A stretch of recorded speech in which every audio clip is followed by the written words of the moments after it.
Thank you very much for coming out in such large numbers and filling this hall. You have the distinct privilege of being subjected to a 4-hour presentation squeezed into 3 this evening. So, there's no time for digressing and for getting off the line, off the subject. I'm going to stick to the script, I'm going to stick to the slides, and I'm going to get through this because if we don't, there will be large pieces of the puzzle missing. May I ask to turn the lights on a little bit because I can't see your faces. If I can't see your faces, it feels like I'm talking to the ghost, to a black hole. It's a little bit better, a little bit more. If you could turn the lights up a little bit more. Thank you. No, that's the wrong way. Yeah, that's it. Thank you. Okay, so let's get the show on the road. This is a body of information that's been growing and expanding for 25, 30 years. It's very difficult to remove things from this because the moment I remove a section, you will know that there's something missing. So I really try to put together a linear and connect the dots for audiences to be able to follow without feeling that there are pieces missing. I've done my best, let's do this. So we're going to connect the dots from the ancient past to the present to figure out why the world is so bloody screwed up today and why most of us, and especially the young people today, find this world utterly, completely incomprehensible. They do not resonate with anything, what's going on. Most of us are confused about what's going on in politics. We don't understand why things are just getting worse and worse and worse when the answers should be so bloody simple. And yet things are just getting more and more complicated. So clearly whatever is going on is going in the wrong direction. And that's why we have things like nostalgia, where we keep reminiscing about the good old days. Isn't that just that alone is a reminder that things used to be better in the past, because they're certainly not getting better into the future. So the concept of nostalgia is a reminder that we should wake up and do something about this future that we're hurtling towards. It's not looking pretty at this stage. But the good news is that there is a shining light at the end of this tunnel, which will end on the very high note tonight. So if you feel at any stage that this information is really dark and depressing, because it can get dark and depressing, I want to remind you that that's just the foundation for the information of what we can do as a species to get ourselves out of this mess. And I like to always work with the positive in mind, because if we don't, then there really is no purpose to this life as I see it today, personally. So, why does it matter that we connect the dots from the past? Because if we don't know who we are and where we come from, how could we possibly know where we are going? That's actually a quote from Jurassic Park, believe it or not. So, what I'd like to ask you tonight is to keep an open mind at all times, because the information, the further I go down this rabbit hole, the more disturbing it becomes. And I'm sure many of you are aware of this already. And there is no bottom to the rabbit hole. It just gets weirder and weirder and weirder. And some of the information I'm going to share with you tonight is getting to that point where I don't know if I can actually talk about some things in public at this stage. Some things I have to edit myself, because if I talk about some things in public, which I've tried, I come under incredible attacks. And I don't want to alienate any people. My whole purpose is to unite people, not to divide people anymore. We bloody divided enough. So let's share information that actually is going to act as a platform to unify people and give us a direction forward instead of create more division. So some level of editing is necessary from time to time to keep that unifying factor going. So let's kick this off. The world is covered in countless, unimaginable numbers of ancient, megalithic, ancient sites built by civilizations and people that we know nothing about. Every year, every month, every week, new sites are being discovered. And I know that Hugh Newman, for example, is one of those people that keeps discovering new, incredible sites. Some of the things he shared with me over the last few days just blew my mind. So we have no idea of what happened on this planet. We just literally are like babies waking up from a deep sleep, trying to figure out who we are, where we come from, and why we're here, while there's this unwritten, unknown history of our planet that probably goes back a lot further and is a lot more weird and strange and unimaginable that most of us could possibly fathom. And it's these strange structures like this that were built by some people in ancient times. And when they were finished building this one, they decided to go from South America to just up the road here and build one of these. They said, let's drag a bunch of rocks from Wales and put them up in a circle. And somebody said, well, why should we do that? Because it's cool. And they did that. So they dragged a bunch of rocks, put them in a circle, and it looked cool, and they moved on. And they went into the desert, and they built a big statue because they didn't have any statues. And the reason I realized just recently why they could do all this stuff in ancient times, very simple reason. Because they did not have jobs. They didn't have jobs to go to every day. They had all this time on their hands to do stuff with. Say, what shall we do today? Hey, let's go and build some of these pyramidal kind of things right next to this big statue in the desert. So they went and they built big pyramidal stuff, and they went out somewhere out near Israel and then built these big platforms with giant rocks. And they went up the mountain in South America, and they built more rocks that fitted into each other.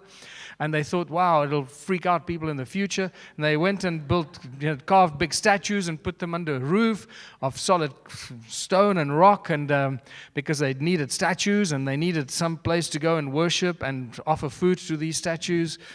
And then they went up the mountain and they built faces, wall faces with faces sticking out them. And why did they do that? Because it's going to freak people out. And they did that because they had all this time. And then they had a board meeting under a tree like people in ancient times did, like they still do in Africa, because they didn't have jobs. They had just this time, and they had a board meeting under a tree. And one of the guys said, look, what we've never done yet is dig a hole and surround the hole with giant stones. So they said, well, let's do that. So they did that. Why should we do it? Because we can. So they did that. And then one said, wow, that's amazing, huh? I said, what did I just hear you say? Did you say, huh? I said, wow, I think that is a really cool letter for an alphabet. We don't have an alphabet yet, but I think let's start with her as a first letter of the alphabet. So they went up the mountain and they carved a whole lot of hers, and they left them behind to confuse us. And then one of them said, you know what we've never done? We've never carved a whole city out of solid rock. So they went up the mountain and carved a whole city out of solid rock. Then they said, we need more pillars on top of a platform. So they built more pillars on a platform. Somebody said, we need more stairs with pillars. So they built more stairs with pillars. And then what is clearly evidential is that these people could hold their breath for a long, long time, because then they went under the water, under the oceans, and they did this only because they could hold their breath. Otherwise, they could never do this. Then they went into the jungles and they built these kind of things. They're really scary. And they built more statues and chopped their heads off because that was freaky. And then another guy said, what we've never done is taken a big rock and hollow the rock out. So they went and they hollowed a bunch of rocks out, and they scattered them throughout Siberia, and then they went back into the desert and they carved out big blocks and put them on top of each other like Lego blocks, and they covered it with sand because they thought it would be fun, just cover it with sand. And then they built this big thing that when you look at it from the top, it vibrates. It looks like it's moving and vibrating. And then they put these bell-like things on top of it to do something, and we don't quite know what it was. And the amazing thing is that they did all this stuff with hammers, chisels, ropes, and pulleys. And this is what our historians are still trying to convince us of today. That is the most remarkable and unbelievable thing. Even the next most unbelievable thing is that pretty much everything I shared with you here so far, all of these structures are either in the northern hemisphere or along the equator. Very little has ever happened in the southern hemisphere. And that's a big problem. Until you discover the vanished civilizations of southern Africa.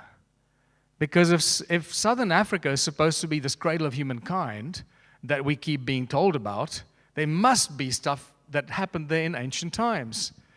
And that's exactly what it is. The vanished civilizations of southern Africa is a big, big deal. I've only recently started to realize what a big deal it is, because until I started talking about this and showing this on the large scale in the numbers that we find these ancient ruins in southern Africa, there was very little knowledge or information, written or or available about that. So welcome to my part of the world and my life, to the stone circles and the vanished civilizations of Southern Africa that left behind more than 10 million circular stone ruins that are absolutely spectacular only when you start looking at them from the air. Each one is completely unique, and some of them are very large, some of them are small, some of them look insignificant, some of them look like beautiful flowers, and you'll notice that they're all connected to each other by these channels. They do not stand alone.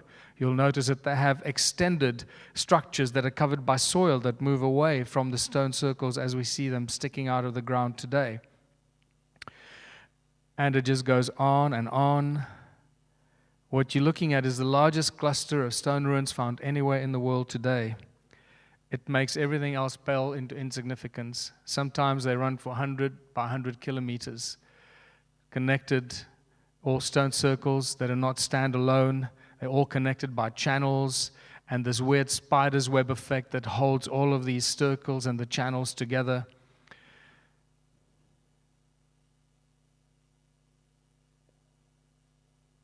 And you just see the devastation and the destruction from some event that destroyed all of this a long, long time ago. And then a few of them have been rebuilt and restructured in more recent times. The key thing here is that there are no doors and entrances. So these cannot be dwellings for people or cows or other animals, because clearly they were not built with doors and entrances. They're something else. Archaeological drawings from 1939 clearly indicate that they have no doors and entrances, that they're circular structures all connected to each other by these channels, looking like a bunch of grapes here in this image. And sometimes these circles are concentric, connected to each other, all linking to each other. And that is all seated in a large network of agricultural terraces that cover at least 450,000 square kilometers in South Africa and Zimbabwe. Who built these terraces? What were they for? What were they growing? And who were they feeding? In the most recent research that I've found from Anton Parks, if you've not come across Anton Parks yet, I highly recommend that you get his books. They're now available in English. It is a whole new spin and a whole new level on Anunnaki activity. And not just Anunnaki, but many other ancient beings that were not necessarily as benevolent as the Anunnaki. A whole new look at the Sumerian language as a prototype language to pretty much every language in the world today. And in there he suggests that whatever was happening in Southern Africa, they were growing huge amounts of food that were from there, they were feeding all the other groups of beings around the world from one central food growing area. And I'm suspecting that this is maybe this is why there are so many agricultural terraces, because they were feeding the beings, whether they were Anunnaki or other beings from around the world, from Southern Africa. And these terraces cover entire mountains. Once you start walking around, people that have been on my Stone Circle research journeys with me now, we've just had the second one, you realize the extent of this. It literally makes your jaw just drop down with wonder and amazement how vast this is. The flagship among all these ruins in Southern Africa, unquestionably, has become known as Adam's Calendar. This site was rediscovered by Johann Heine in 2003, 2004. It is now, as far as I know, the oldest example, or an example of the oldest working sun calendar. It still works. As you can see, the shadow of the rock closest to us casts a shadow on the calendar stone, and it moves from the left to the right, from the summer solstice to the winter solstice, and when it reaches the right edge of that calendar stone, it comes back. So you can still tell every day of the year based on the setting of that sun and the shadow, where the shadow lands.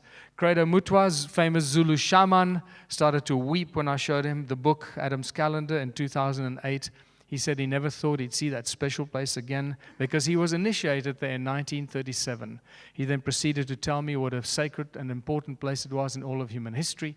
And he said it was known as Inzalo Yilanga, or birthplace of the sun, in Zulu shamanic tradition, where humanity was created by the gods to be the slaves in the gold mines. So this is information that's well recorded, well knowledge handed down for thousands of years among African shamans, as always, completely ignored by mainstream academia and historians.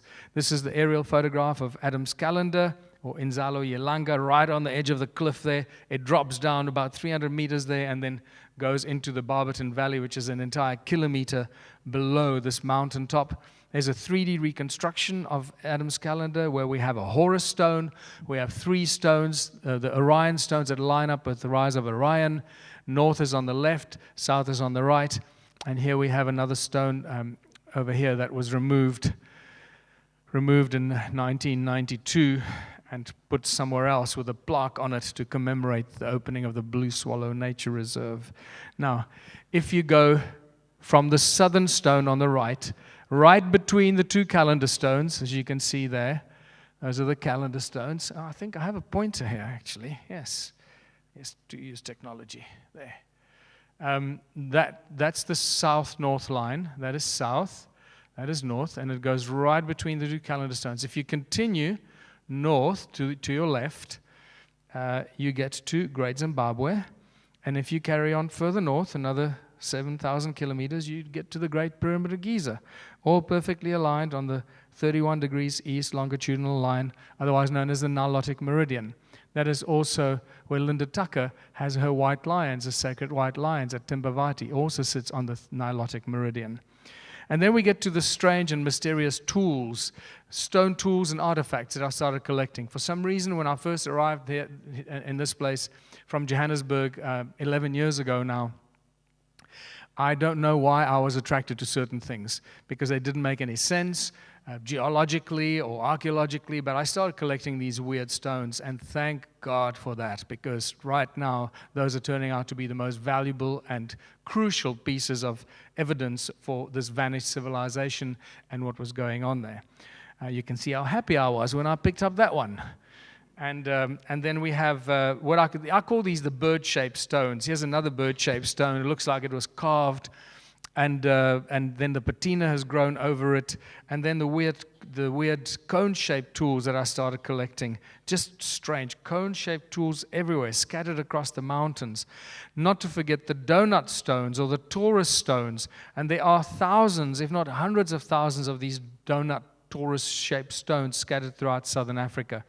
And that brings us to the stones that ring like bells, these weird elongated stones that look like French loaves, that when you tap them, they ring so spectacularly, so beautifully, you would not believe it's a stone, it's a bell.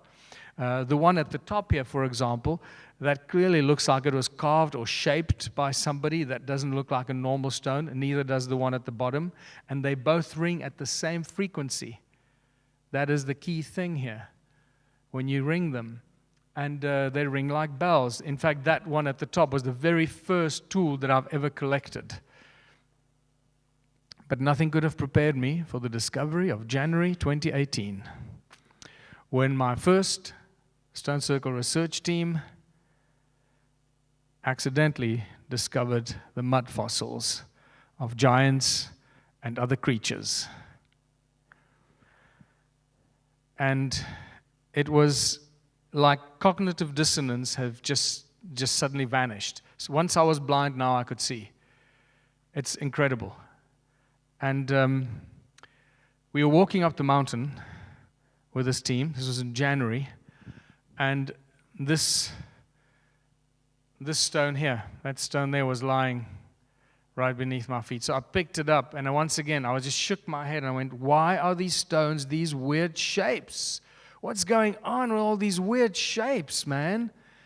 And I put the stone down on the wall, one of the walls, and I walked up the mountain, and I said, by the time I come down, I'm going to figure out what this is. And I did. As I was coming down, I suddenly started remembering all the stuff I was seeing in my research into mud fossils. And when I looked at that stone again, I picked it up, I went, oh my goodness, this is a rib. And everything changed. And there you can see a collection of many of the fossils. Here we have a shoulder blade. We got one rib here. There's another beautiful elongated rib.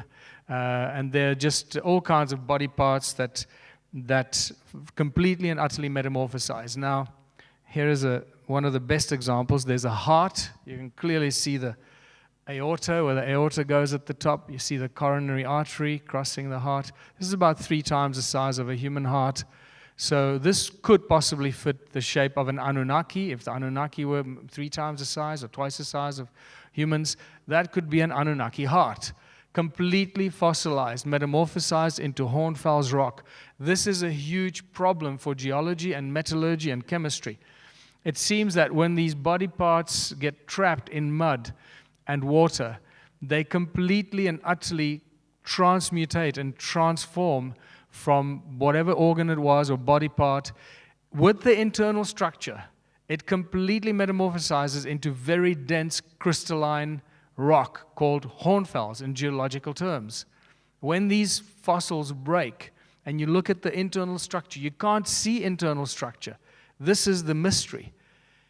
Only when you look carefully, you start seeing some indications of weird things going on. And you'll see what I mean in a second. But just to the untrained eye, when any of these fossils break, it just looks like black rock, known as hornfels or ringstone. We have teeth, hearts, ribs, and I'm picking up more and more hearts, different shapes and sizes of hearts. In fact, some of them look like they still have organic material in it. By the way, we have identified a few of these fossils and taken them away to the lab to extract DNA. Yes, you can extract DNA from mud fossils. That is not something new. It has been done before. So I wait with great anticipation for us to extract DNA from some of these fossils, because that's going to be a whole nother step. And one of the things that happened, I was holding that heart in my hand like I was here in this picture. Literally, it was taken on the same day. I was standing with his heart in my hand, and this couple pulled up, a guy and his wife, and he ran up and he said, "Hey, Michael, how's it going? I've been watching your videos." And he looked at me and said, "Is that a heart you're holding?" And I go, "Yeah, well, I think it's a heart." He goes, "Well, it is a heart. I'm a surgeon. That's a bloody heart." And I go, "Wow, you're a surgeon?" "Yeah, I'm a surgeon at the Johannesburg Gen." So I said, "Wow, hey, would you mind just going on video and telling me a bit about some of these body parts?" So I've got about a 5-minute video or more, like 10-minute video clip of him going around telling me what these different body parts are. So it was a really beautifully timed moment. And since then, there have been many doctors and physicians and people that understand human anatomy, and their jaws literally fall to the ground when they see what fills the museum. That is where the shoulder blade was lying. I've been driving past this for 10 years. 10 years. Didn't see it. That's that expression. Once I was blind, but now I can see.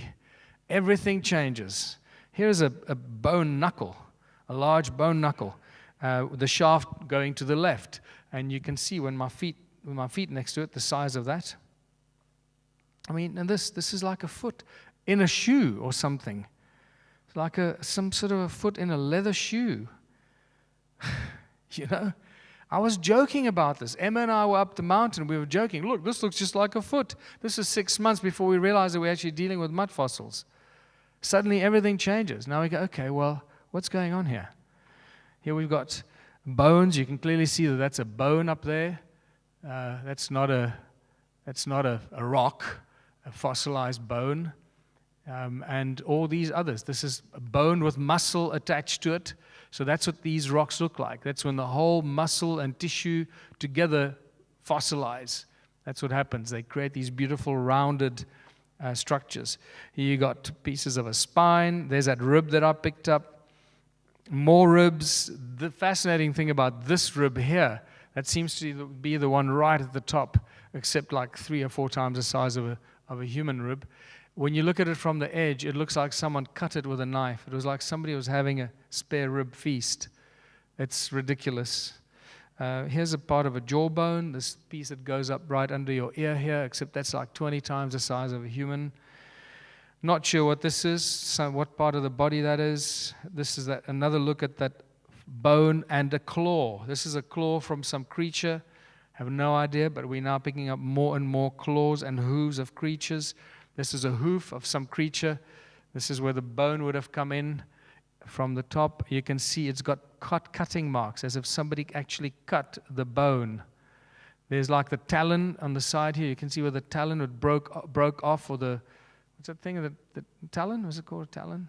a claw, the claw, the talon on the chicken foot is another angle. From the top, you can see the saw marks. Somebody was sawing that bone off.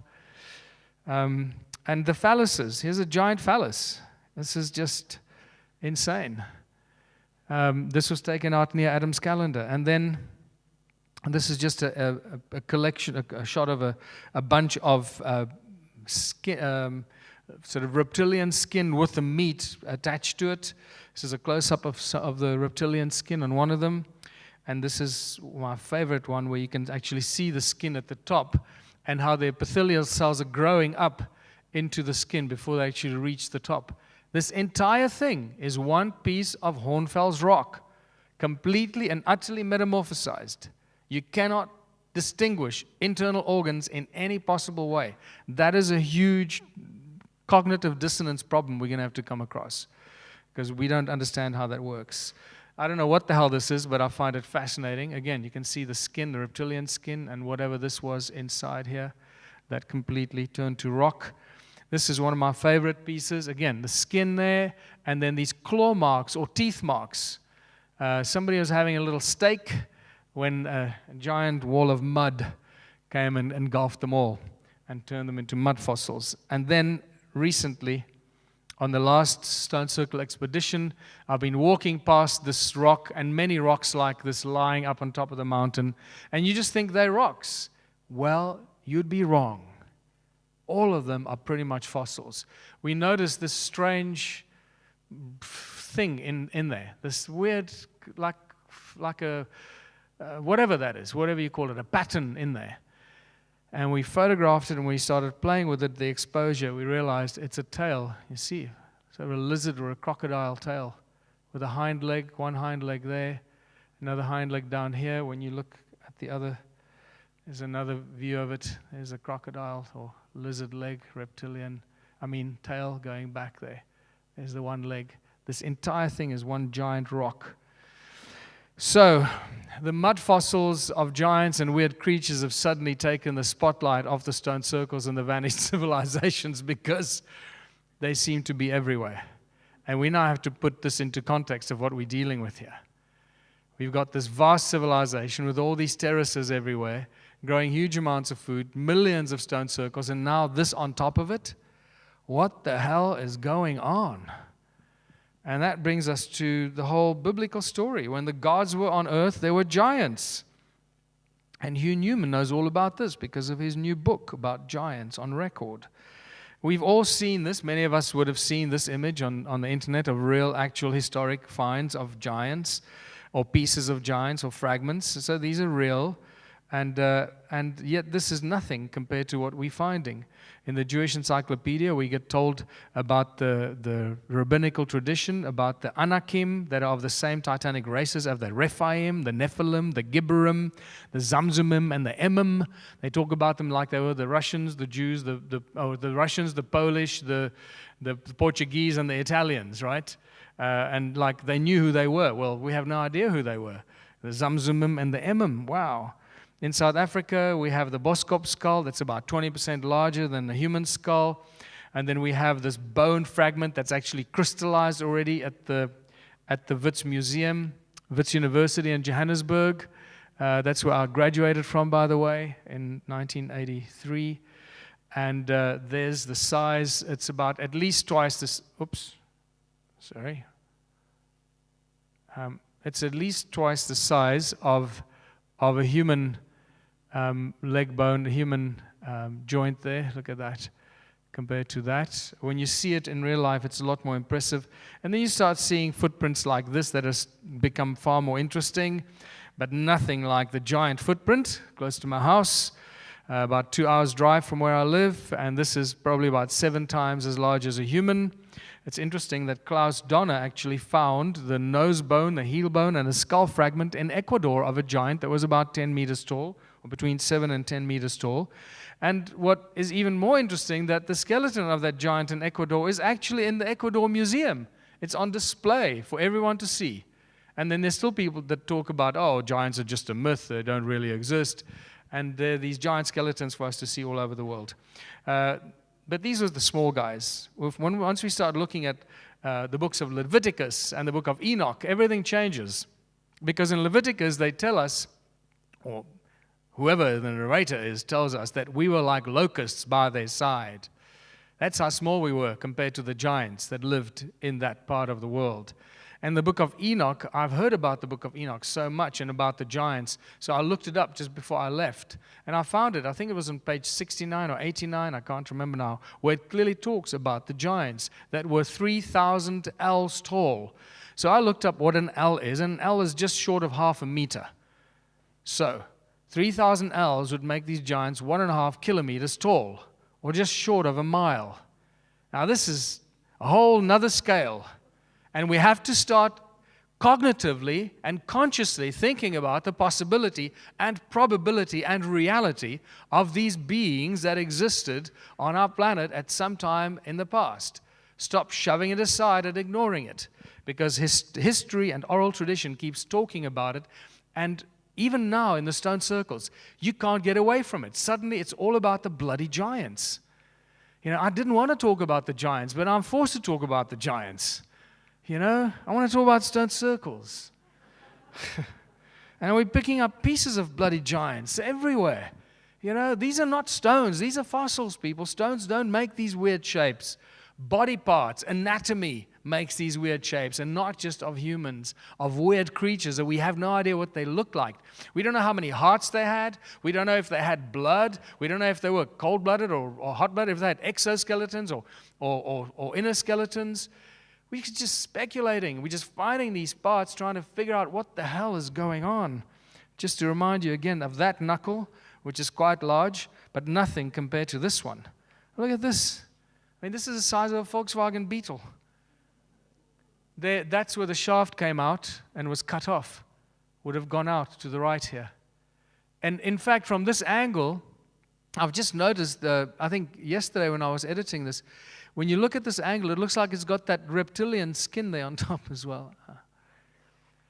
Stuff gets weirder and weirder. And this is just a close-up of where the shaft was cut off. You can see that the metamorphosized rock there is completely different because of the bone marrow and the blood and whatever was in that part of the bone when it was cut off.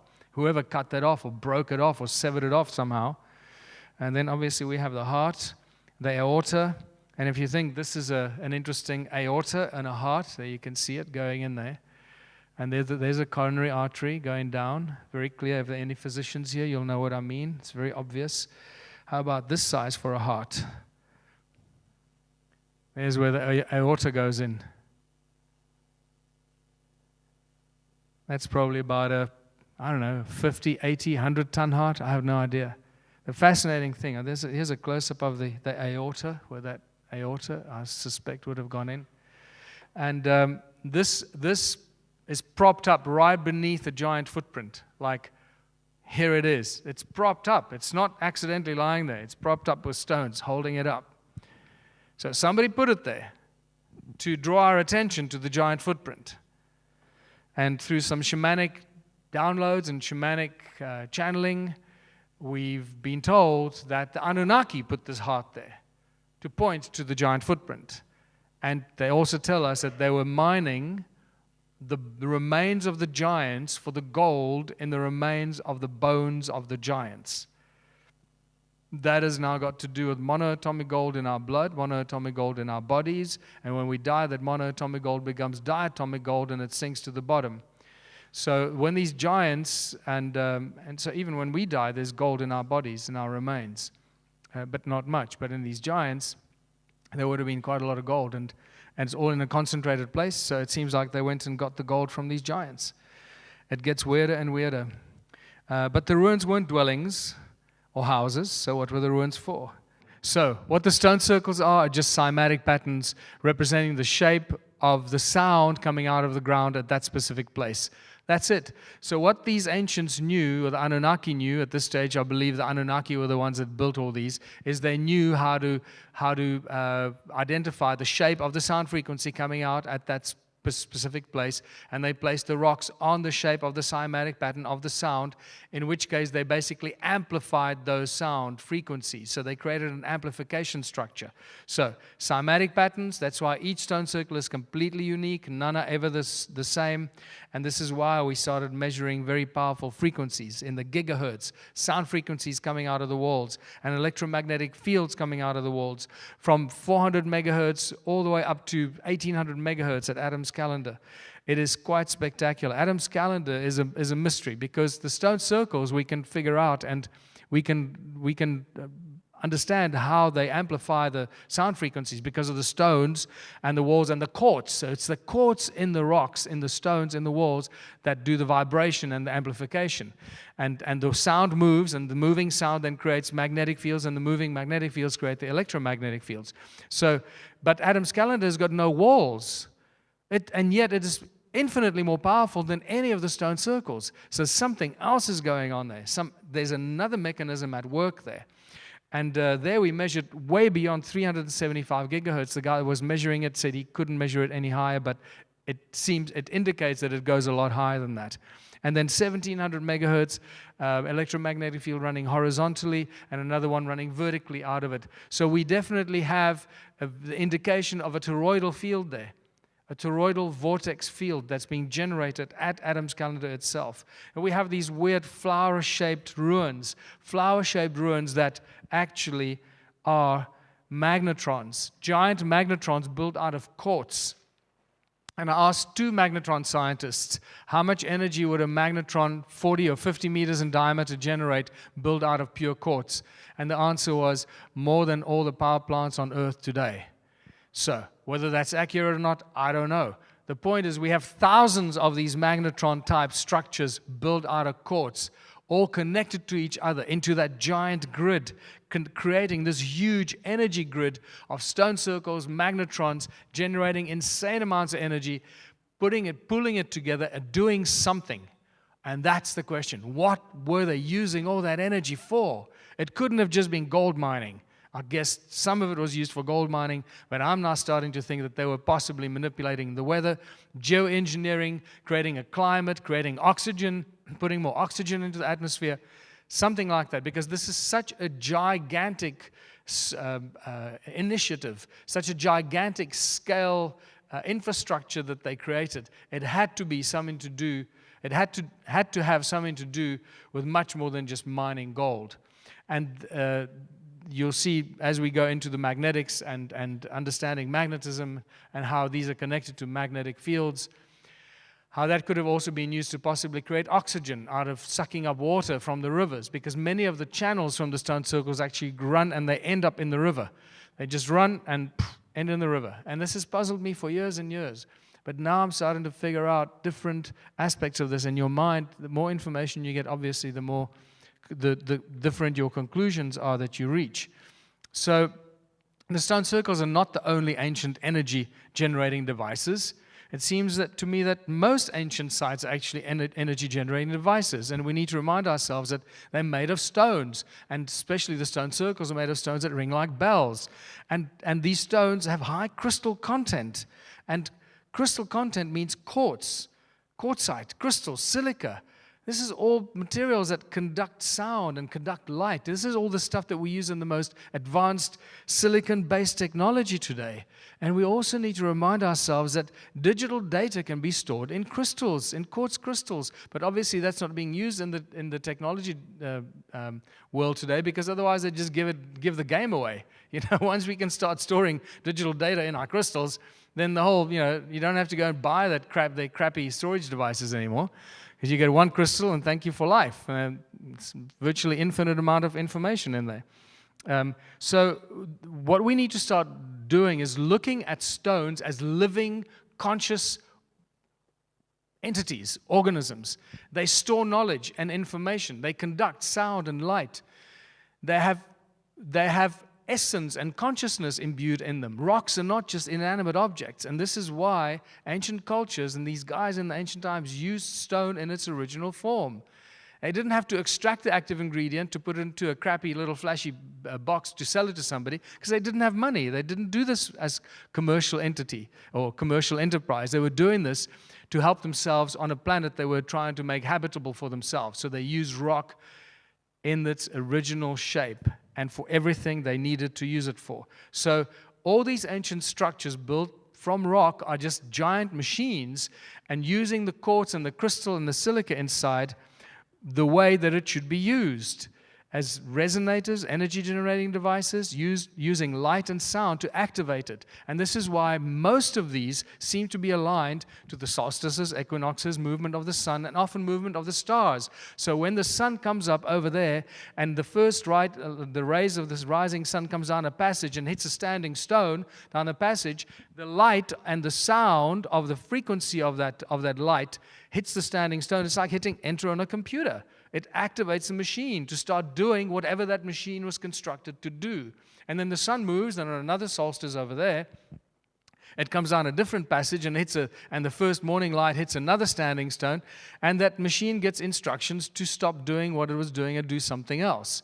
And possibly that's what happens with the movement of the stars as well. When they go down these weird shafts and etc., they activate the light and the sound frequencies of that light, of the starlight and the sunlight and possibly the moonlight, are the activators to switch on these ancient machines. So they built them without having to have human or intelligent intervention, just operated by the movement of the sun, the moon, or the stars. And we know that they're active because photographs like this tell us that they're still active. Obviously, we know this from the stone circles in South Africa. We've measured many of them. The sound frequencies are insane. Even Stonehenge, the beautiful concentric properties that have been measured in Stonehenge show us that it's strong acoustic properties that were created by intent, not by accident. And I believe, just like everything else, Stonehenge was a very powerful energy generating device, a huge, powerful resonator, and much, much older than we can imagine. I was there with Hugh yesterday, and just to confirm what I saw in 2010 when I was there for the first time, and my jaw nearly dropped when I saw the big tall stone that fell over, the two tall stones, one of them fell over and broke, and I was told over and over again, yes, that stone fell and broke. And I pointed out to the people, look, if that stone fell over and broke and is only a few thousand years old, then that break should be a reasonably clean break, a sharp edge. Well, that's not the case. That break on that stone has erosion that's about half a meter, about, a foot this way and a foot that way. Erosion, I'm sorry, but sarsen stone, a dolerite stone of that hardness, will not erode half a meter in a few thousand years. So either they're lying to us about those stones and that stone did not fall and break, or if it is that stone that fell and broke, that Stonehenge is more than 1 million years old. It's just a very old, mysterious place. The geology is not going to lie to us. Our historians will, our geologists will, our archaeologists will lie to us, but the geology is not lying to us. The erosion is there. You can't wish it away. So think about Stonehenge in a very different light. Next time you go there, check out the erosion on that stone. The ancient sites are just basically advanced technology on a gigantic scale. And we've never been able to see it because most of us don't really get images, or we don't see these ancient sites from the air, like the stone circles. When you stand next to it and you walk in these temples in Egypt, it's so overwhelming and so mesmerizing that we don't really see the wood for the trees. But when you start looking at it from the air, everything changes. And when I was there again in 2012, I realized that these obelisks are just like antennae. They ring like bells, like the stones in my museum I've been collecting. They're beautiful. They ring so perfectly.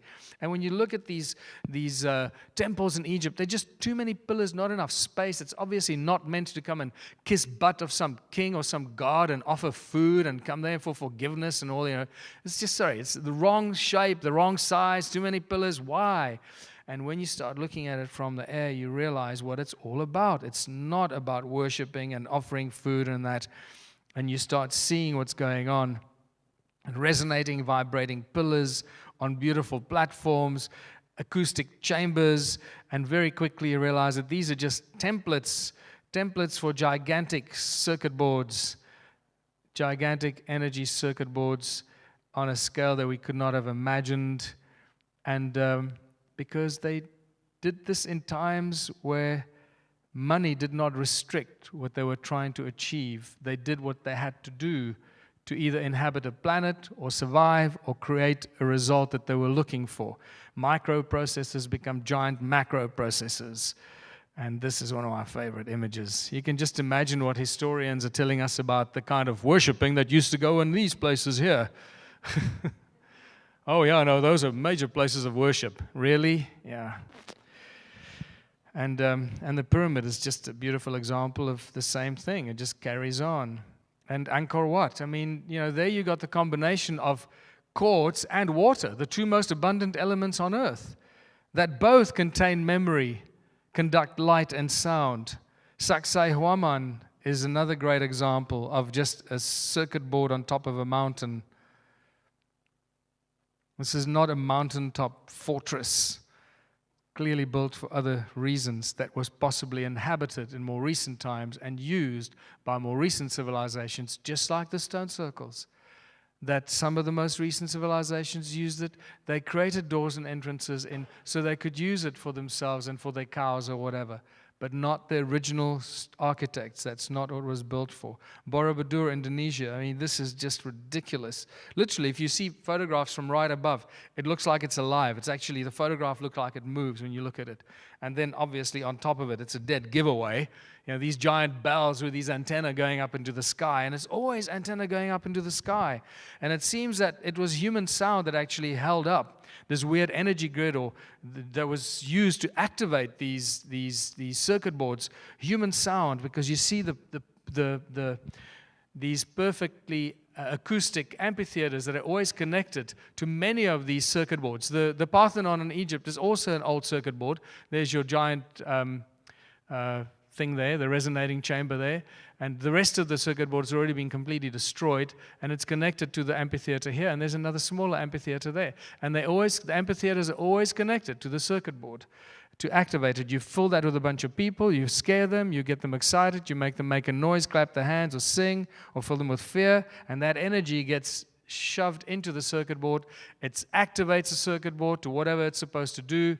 And we got some interesting stuff going on. Here's another example. There's your circuit board connected with a beautiful row of ringing pillars connected to the circuit board here, the amphitheater there.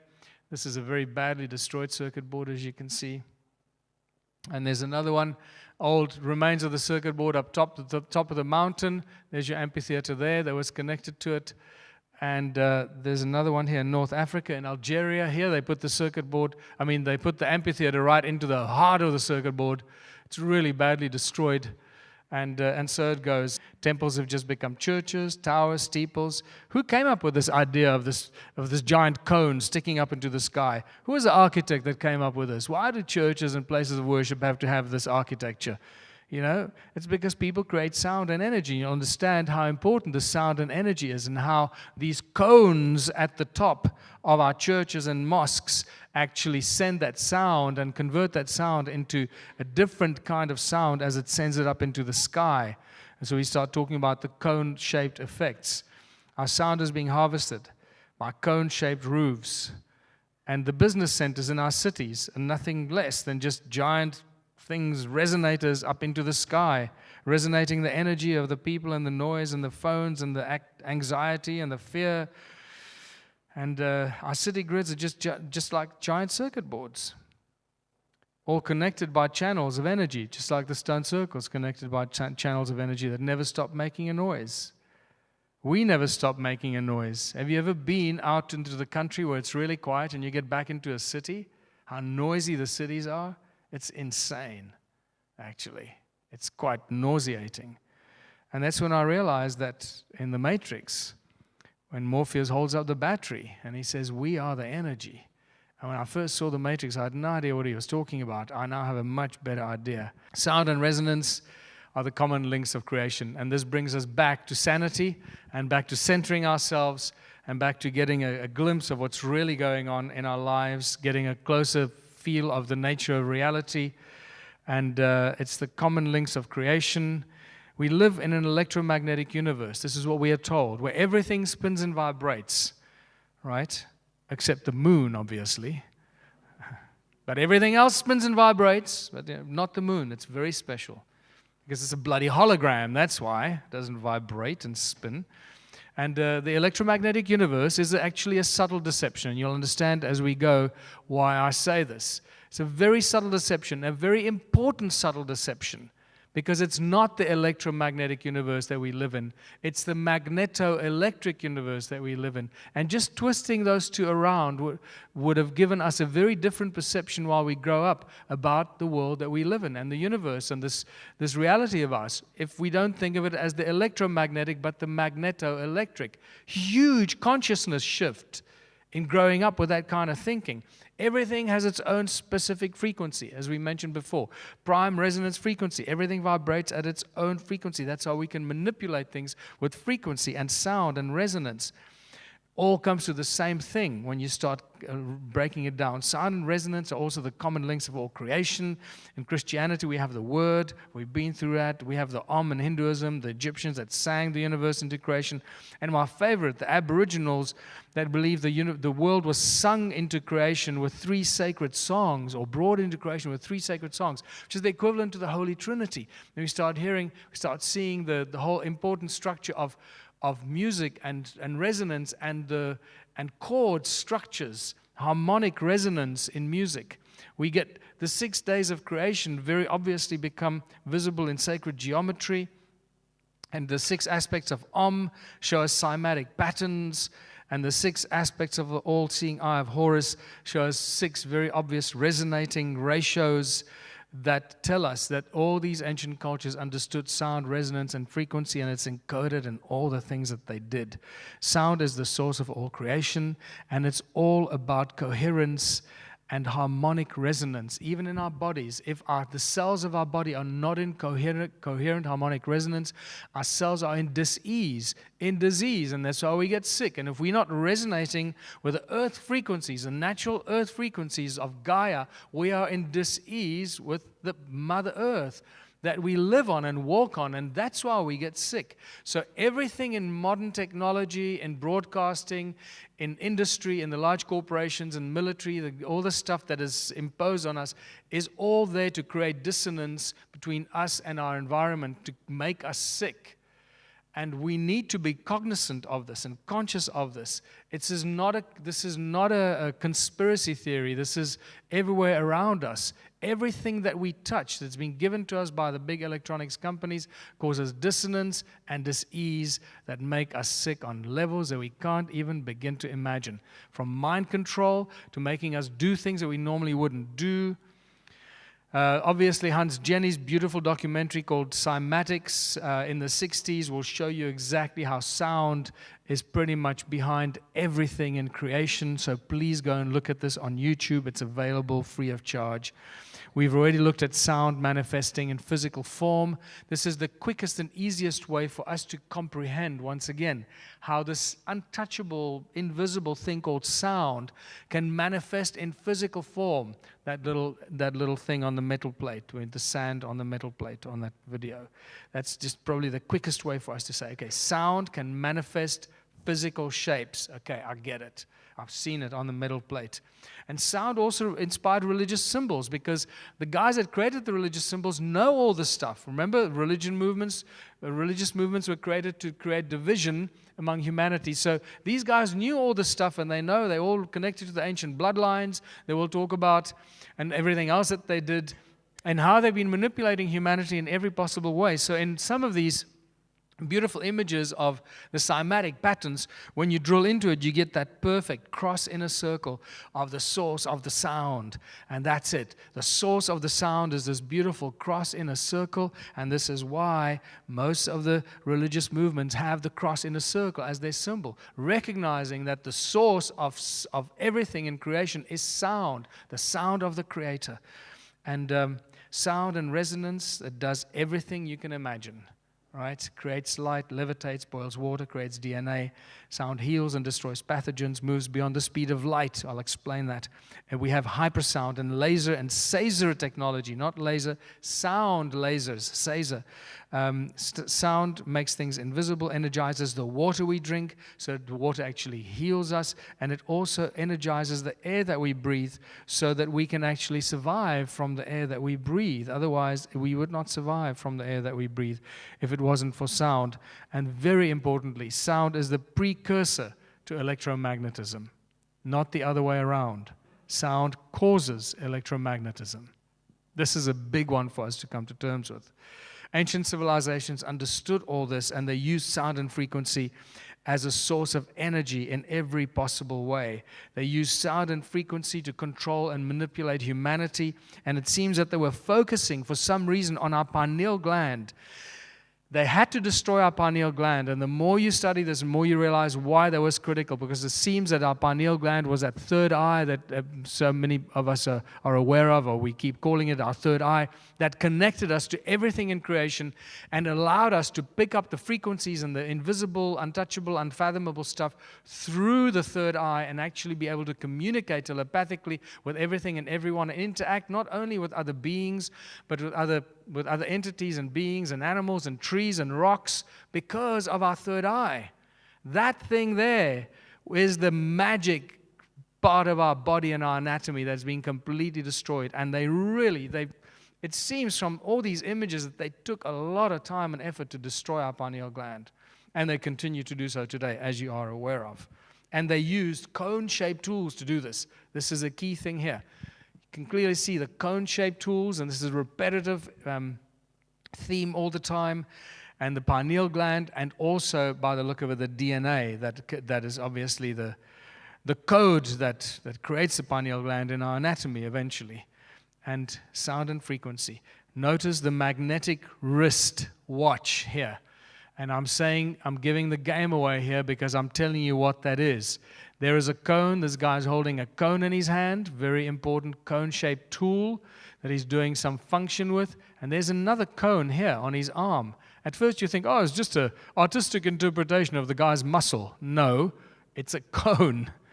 It's a perfect cone that feeds into this magnetic wristwatch. And you'll know why that's a magnetic wristwatch very soon. And the same kind of control through using frequency and sound and magnetism and electromagnetism that was used in ancient times, the all-seeing eye of Horus, it's still being used by the broadcast companies today. You know, it's encoded in their logos. It's everywhere around us, but we're just too blind to see it.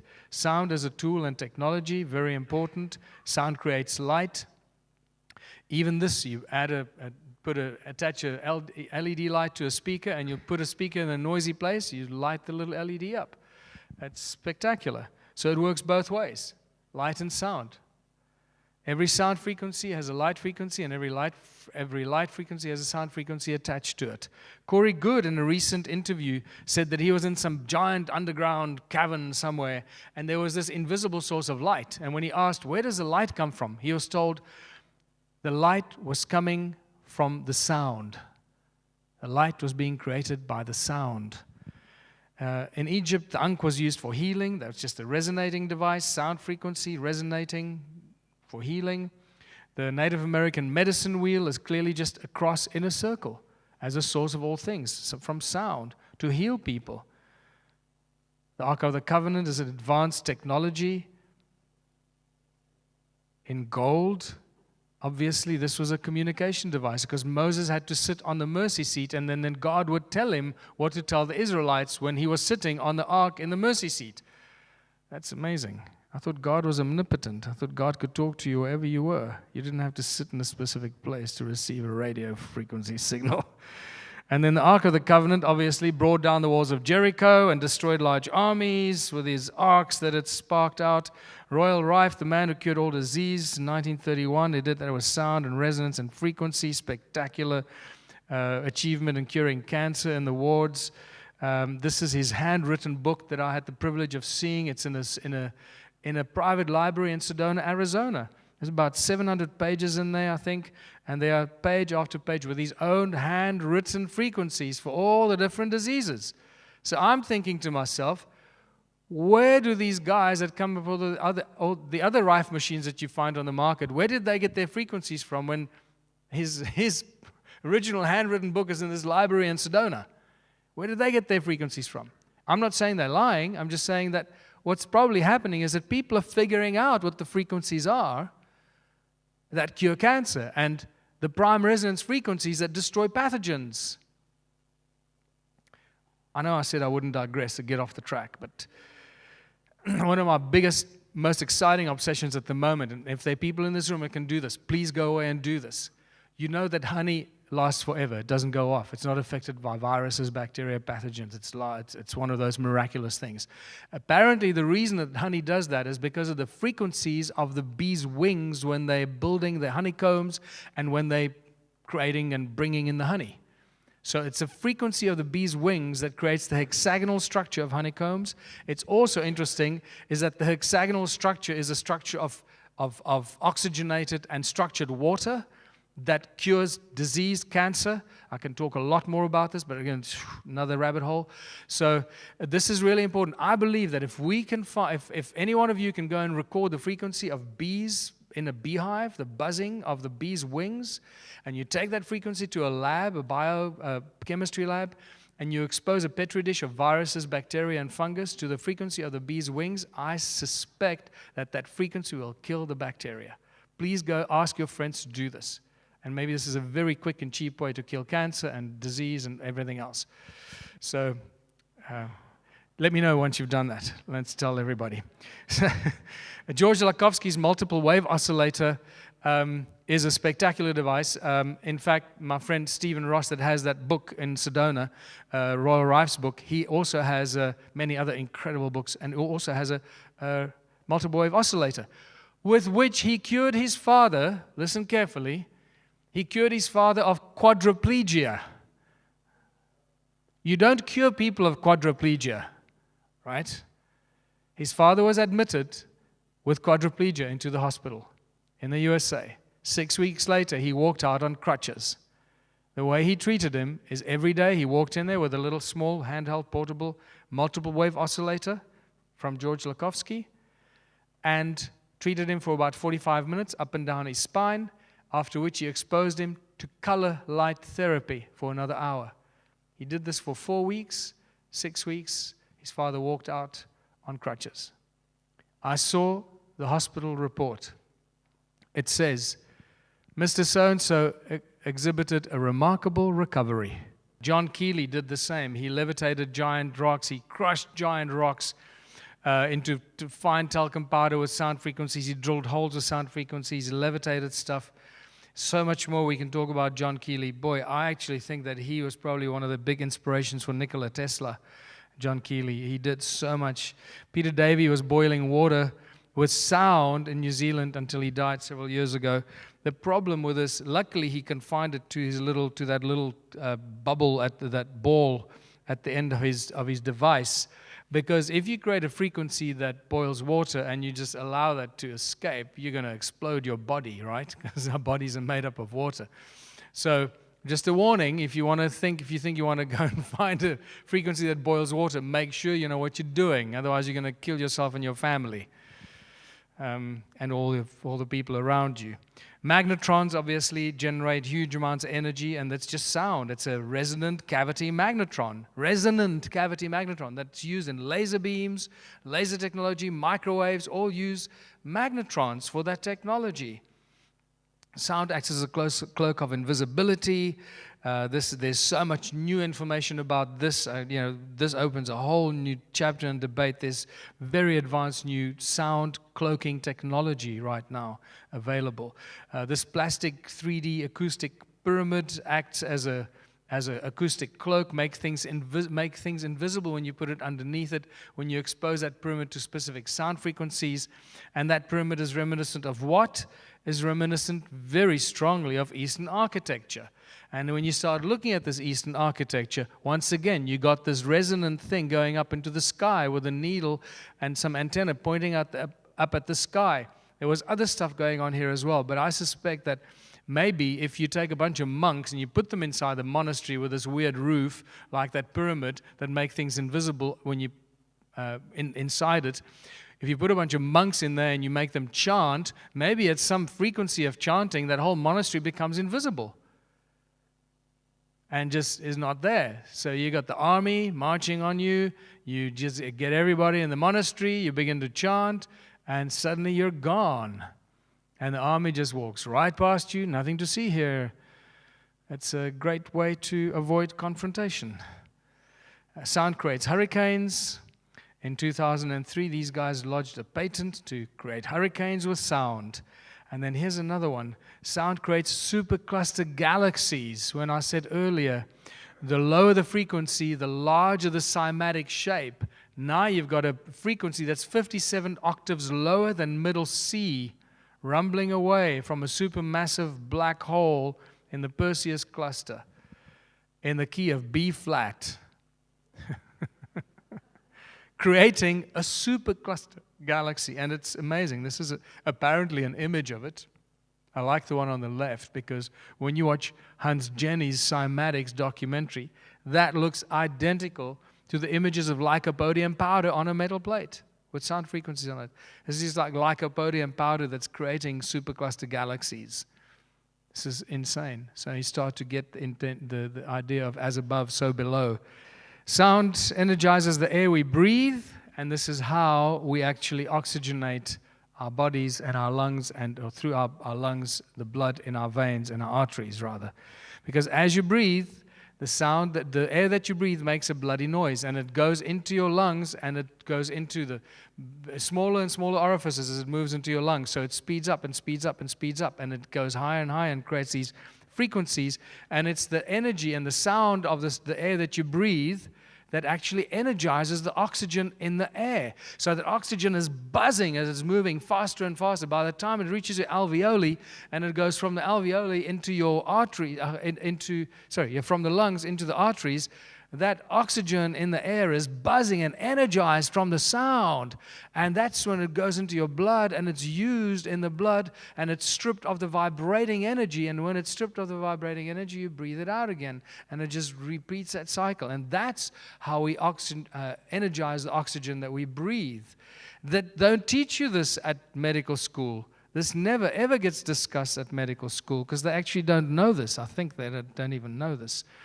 In 2011, Luc Montagnier spontaneously generated DNA by exposing a tube of water to certain sound frequencies that had the frequencies of a DNA in it and constituted DNA in an empty test tube. If you can create DNA in an empty test tube with sound, now you start understanding how we can start cloning other species and other creatures just by sound and vibration. And then obviously sonoluminescence, the star in a jar. God said, "Let there be light." A bubble with brilliant light inside a body of water. Is it possible that all the star systems that we see out there are actually just giant bubbles of light in a never-ending mass of water? I don't know. Sound is the ultimate source of free energy. Nikola Tesla knew this, and I believe that this is how he constructed his energy device, because he knew that the earth rings like a bell. He talks about it. He tapped into the sound of the earth, just like the guys that built the stone circles tapped into the sound of the earth. And he used that. He could transmit that and use that whichever way he wanted. So now we get to a point where I need to ask you, are we going to take a break for 10 minutes? Because I think we need a little break. And then we've got another hour and a bit to go after that. All right, should we take a 15-minute break? Thanks very much. Okay, everybody, I hope you had time to stretch your legs and get some coffee or something. And it's going to get even more interesting as we get to the second half of this. So, sound, unlimited source of energy, and pretty much if you want to find free energy, and anyone working on free energy technology, if they're not working with sound, they're probably barking up the wrong tree. And again, there's a lot more that I can discuss with you on that front and that level. It's just a little hint. If you're working in that area, try and work with sound and magnetics, and the combination with magnetics and sound. It gets really interesting.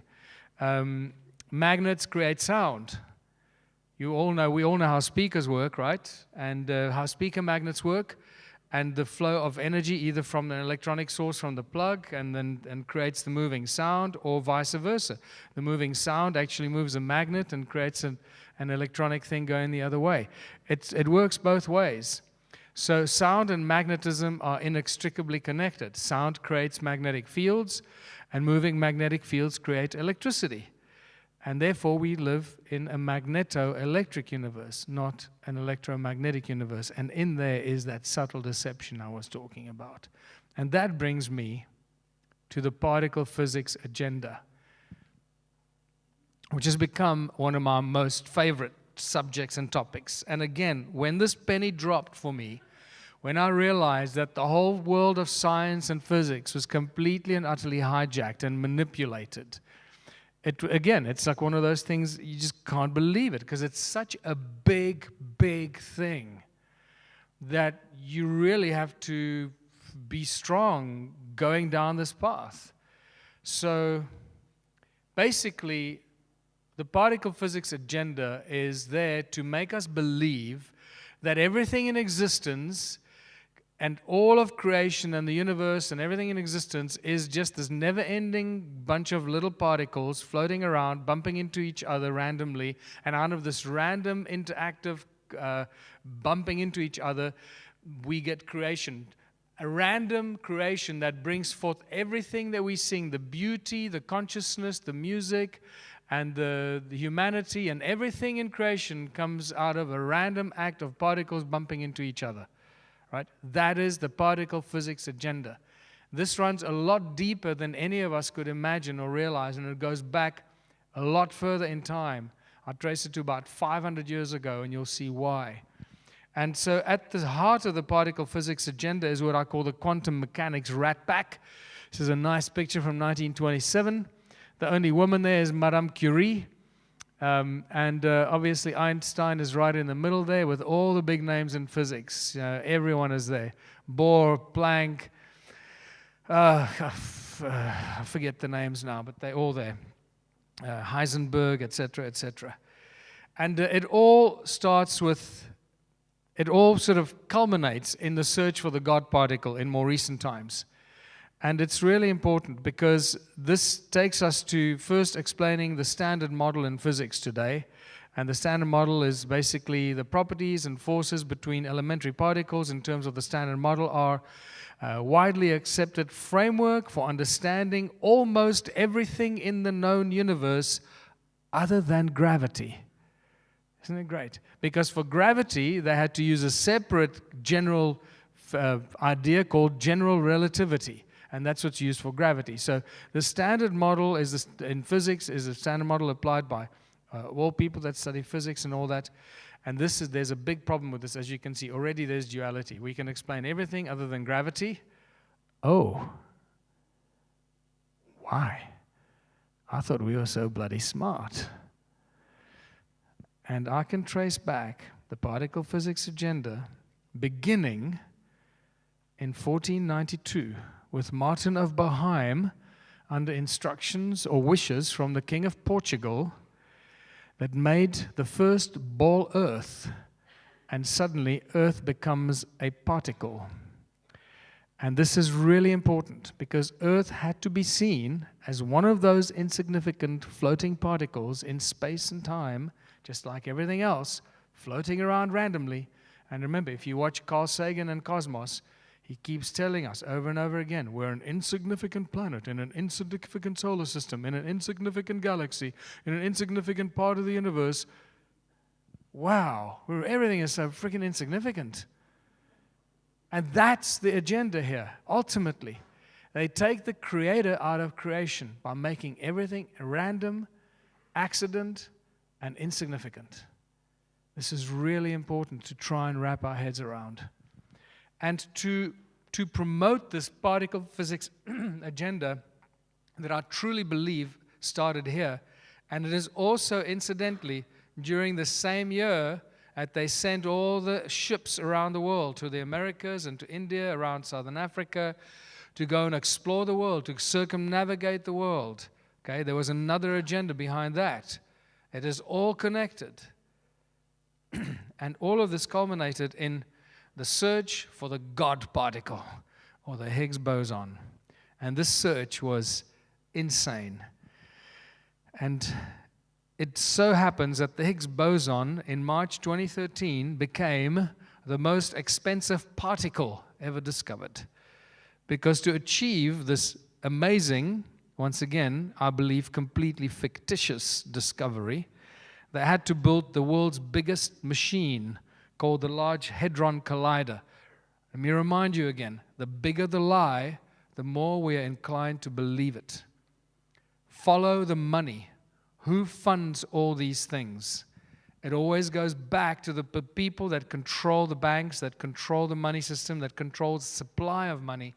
These are the guys that fund all these incredible space programs and hadron colliders, and all the biggest scientific things are funded by the guys with the money because there's an agenda behind it. If you and I try and do something, you know how difficult it is to raise a little bit of money to do any kind of research.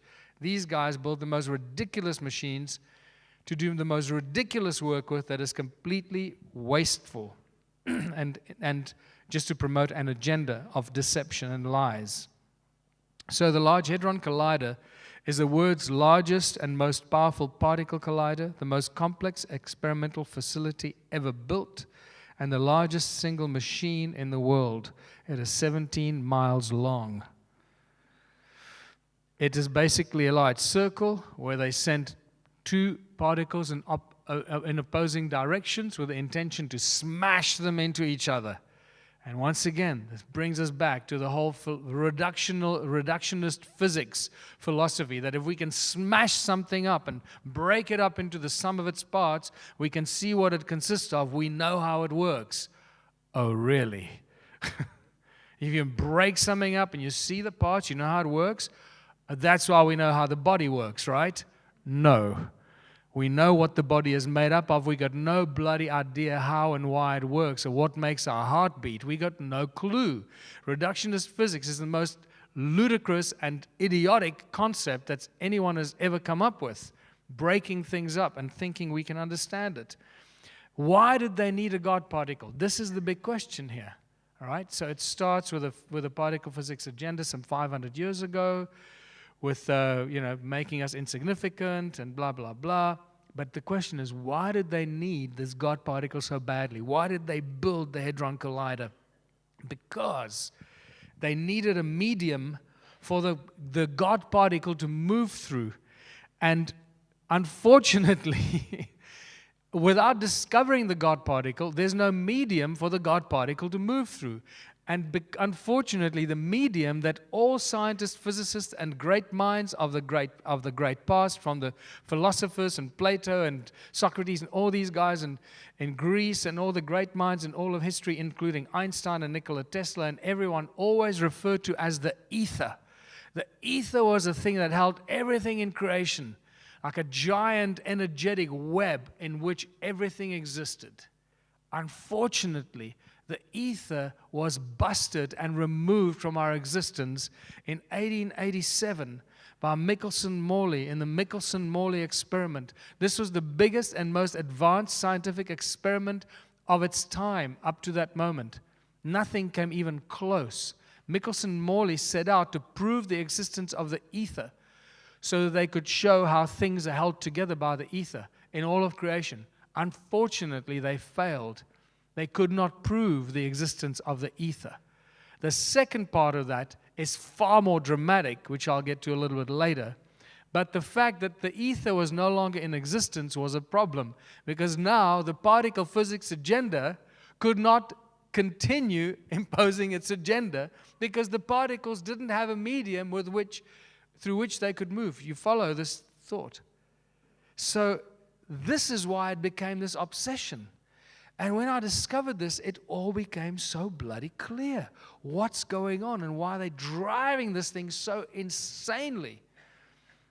But luckily, Nikola Tesla comes along, and he makes it very clear, along with a whole number of great minds, that if you want to find out the secrets of the universe, think in terms of energy, frequency, and vibration. There are no particles, says Mr. Tesla. In fact, even the electron seems to be a fictitious particle. And this now starts to get very interesting. This is supposed to be a picture of an electron riding on a beam of light. Can you see anything physical there? I see ripples in a pond. I've just dropped a pebble in a pond and I see ripples in a pond, right? That's what it looks like. And that's exactly what it is. So Nikola Tesla tells us that in this interview in 1928, it says that he disagrees with the accepted atomic theory of matter and does not believe in the existence of an electron as pictured by science. Tesla goes further and says that the secret of the universe lies in the beauty of 3, 6, and 9. And anyone that studies the number 3, 6, and 9 will know very quickly that these are the fundamental numbers in vortex maths. Vortex maths is all around 3, 6, and 9.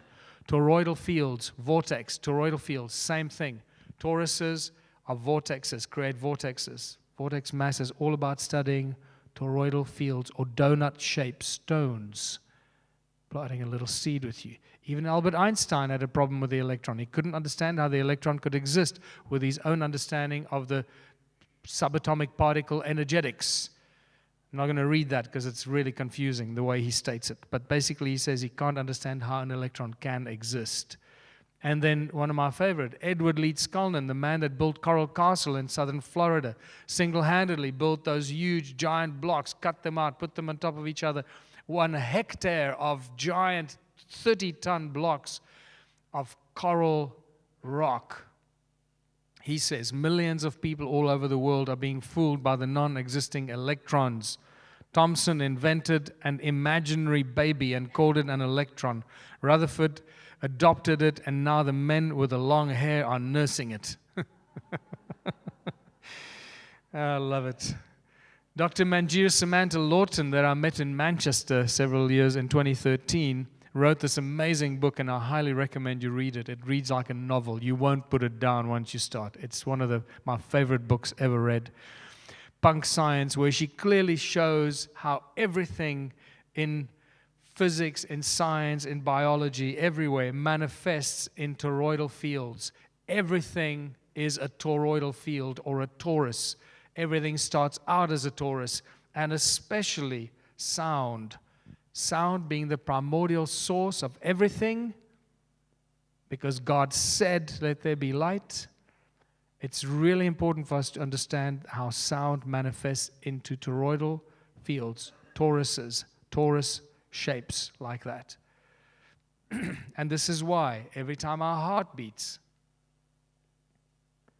it creates a very powerful toroidal field around our bodies.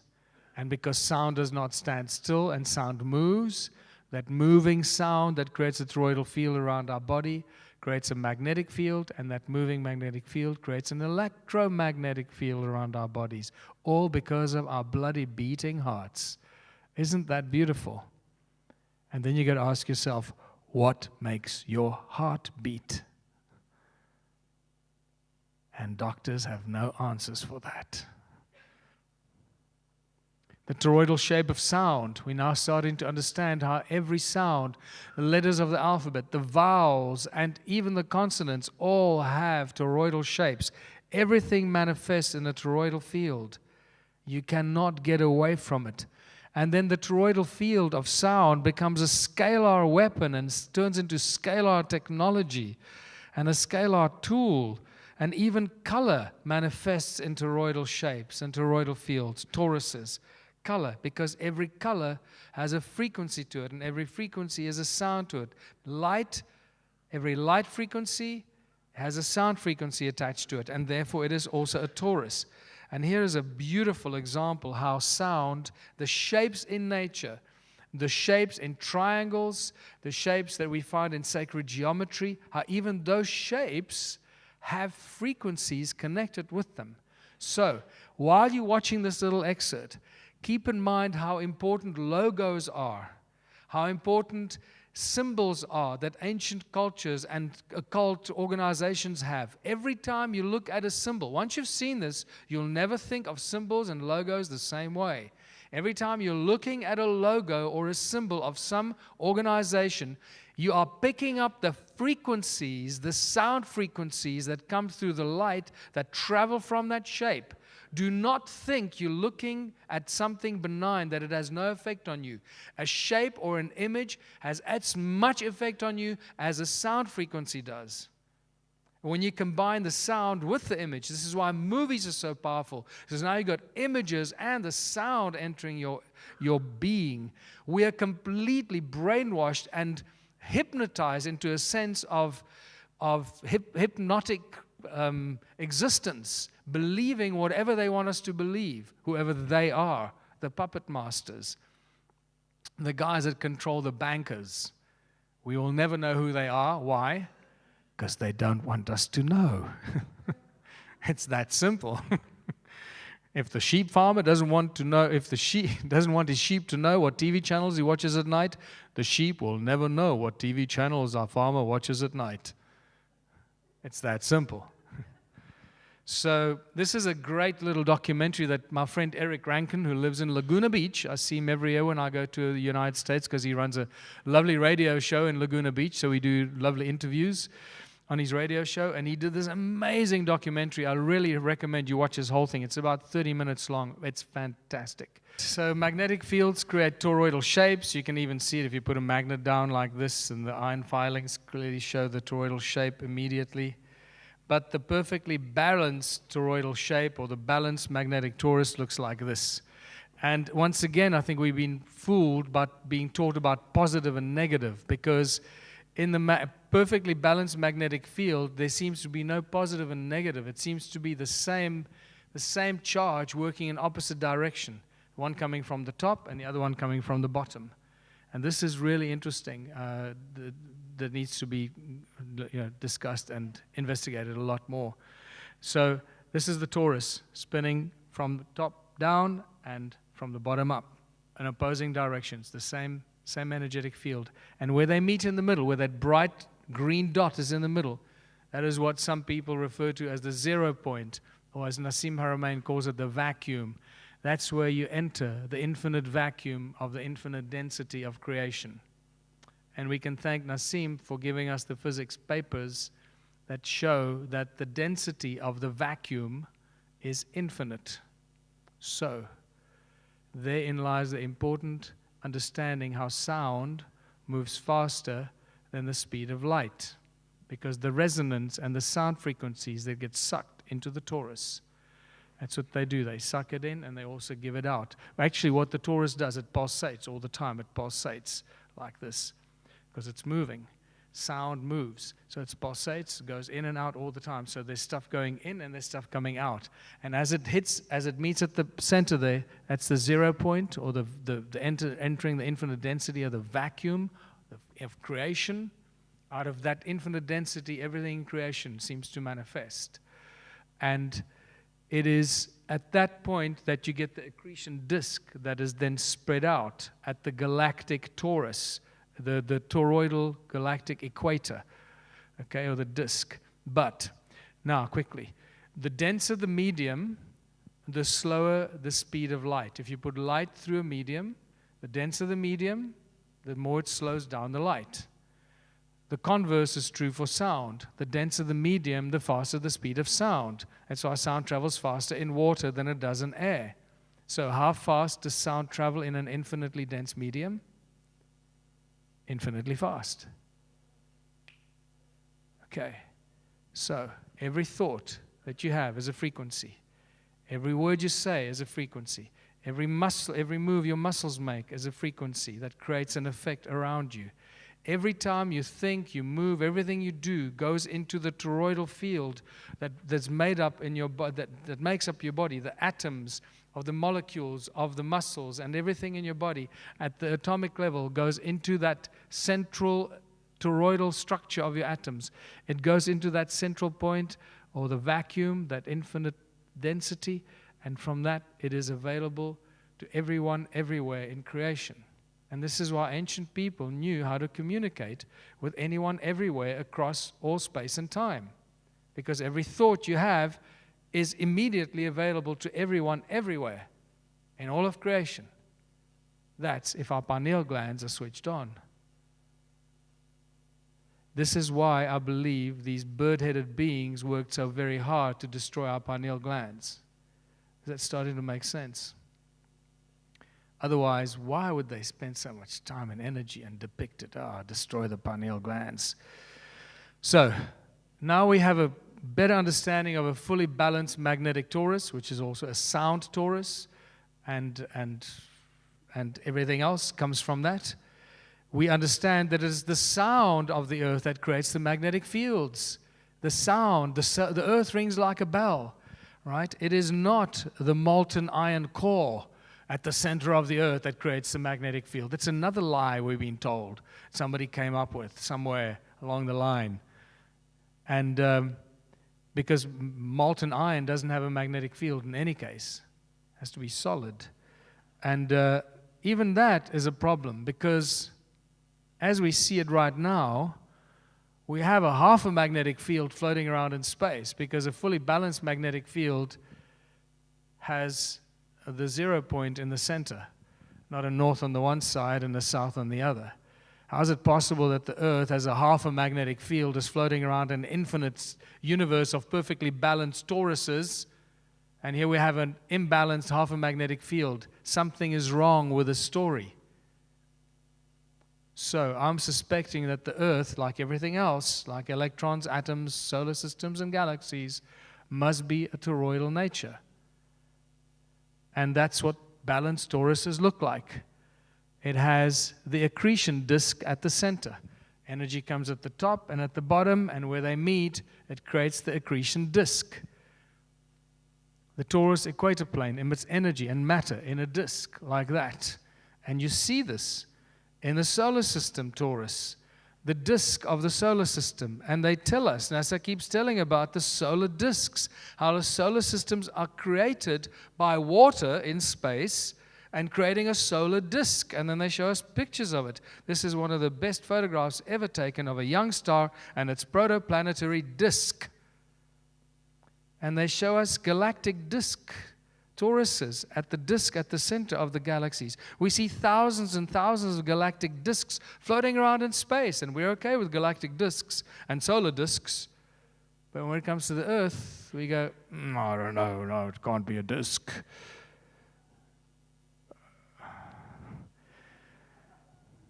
Dynamics of galactic disks. When you start studying this, it's all there. All they keep telling us about galactic disks and solar disks and everything. It never stops. It's a never-ending educational process.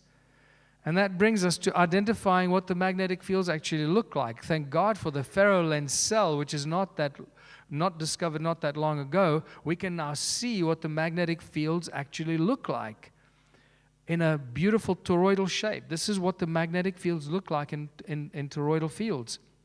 And I believe that these are actually what Mr. Ley found, that are now called ley lines. He just really discovered the lie of the magnetic fields and the connectedness of all the magnetic fields on Earth, on the surface. What happens when you bring a magnet close to a ferrofluid? Something magic. Little tiny cones pop out. And you start seeing the interconnectedness between magnetism, cones, and toroidal shapes. You cannot separate those. Sound and magnetism effects in nature. It's all around us. You see how sound is responsible for pretty much all the shapes. And once you watch Hans Jenny Cymatics documentary, you realize how spectacular that is. When you put a ferrolens cell over a speaker magnet, we see something magic. Loads of tiny little cones facing the center. Does it remind you of something? Yes, it reminds me of this guy's wristwatch.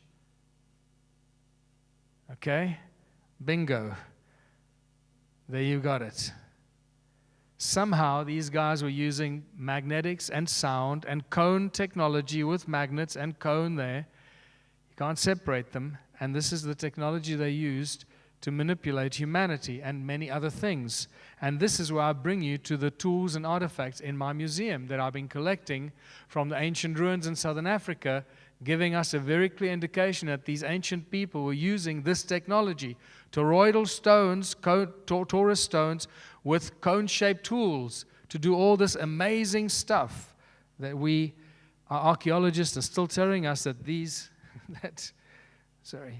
stone toruses and cones, our archaeologists are still telling us that these stones were made by people in the Stone Age as weights for digging sticks. I don't even know what to say to those people. You know, like, I don't know. Cone-shaped tools and ancient technology, once I started studying this, it blew my mind. It is a completely missed and misunderstood and ignored part of ancient civilization. Cones in all ancient cultures, in South Africa, in England, in Egypt, cones everywhere. In Australia, this Mayan deity is holding 2 cones. The importance of holding 2 cones is really critical. I'll explain to you why I believe that is so. This guy's healing, this is a Sumerian statue, healing somebody with cone-shaped tools. Cone-shaped hats used in special ceremonies. Wizards wear cone-shaped hats, and their wands are cone-shaped. And then obviously the cones of these ancient beings that were doing something to us or humans. And this is important to realize when Caesar technology was first introduced to us. Only in 2009 was Caesar technology introduced to humankind. And this is when the cone-shaped technology becomes important, when sound is propelled into a Caesar beam. So what happens when you put sound into a cone? It speeds up, speeds up, speeds up. By the time it leaves the tip, it is moving faster than the speed of light. It becomes what's known as hypersound and a Caesar.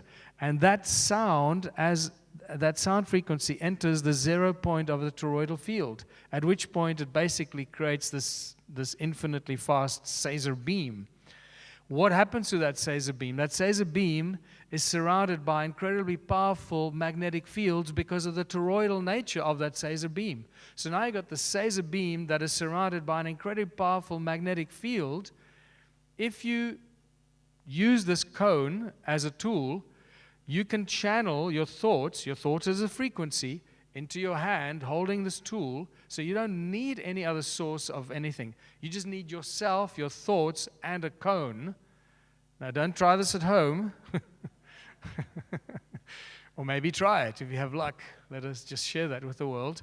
So you can channel your thoughts, and that the frequency of your thought then gets channeled through the cone and becomes a Caesar beam.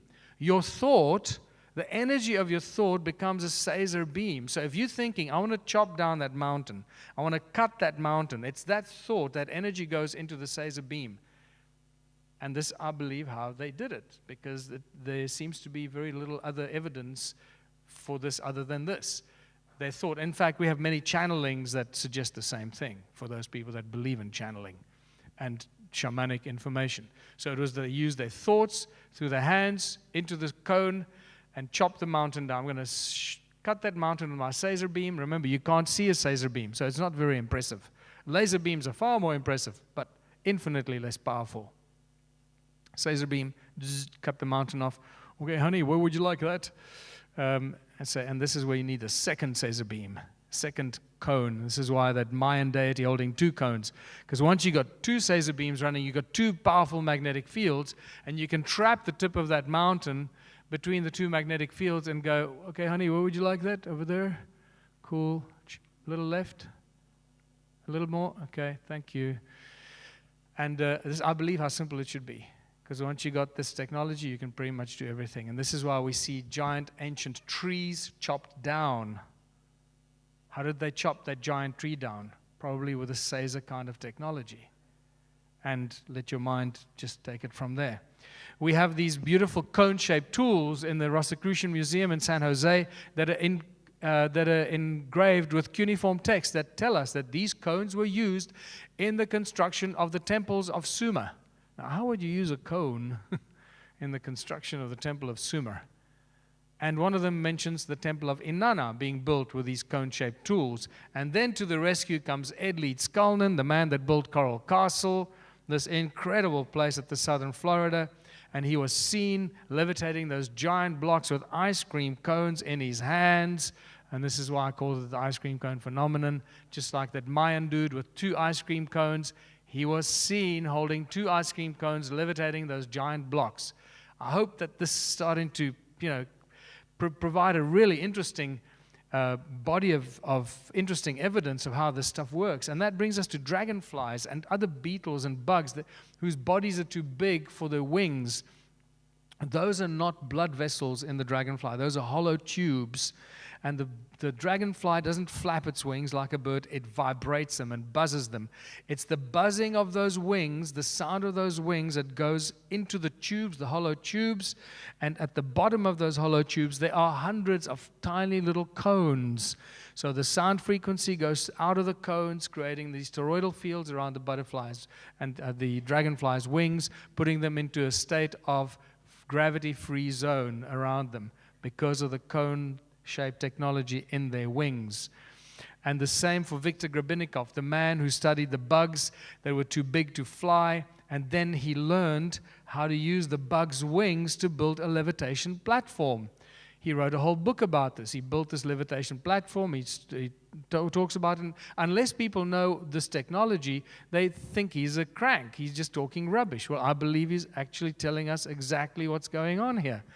And it looks like he had a motorbike handle on that device and just cranked up the frequency. And at some frequency, that sound through the bug's wings would have created that toroidal field around his little levitation device. He said that he moved faster than the speed of sound on that levitation platform. And because you've got this balanced toroidal field around you that he somehow managed to create, it wasn't dangerous. And then he started studying the bug's wings, and look at the image on the left here of the shape of these the wings of these insects, these beetles. Okay, pay attention, very close attention to that structure there. Okay, this is just a video. I'm not even going to show this to you because we're running out of time. How some of them claim that they levitate on top of each other. Some people say this is a hoax, but they probably don't know how it works. They don't know about the cone-shaped technology. Today we're going to try. And then we get back to the torus stones that emit powerful sound and frequencies. We've measured sound energies coming out of the torus stones, very, very powerful frequencies. Some of them give us up to 3,400 decibels of sound. That's very, very powerful stuff. Very high frequencies. You can't hear it, but it affects your body.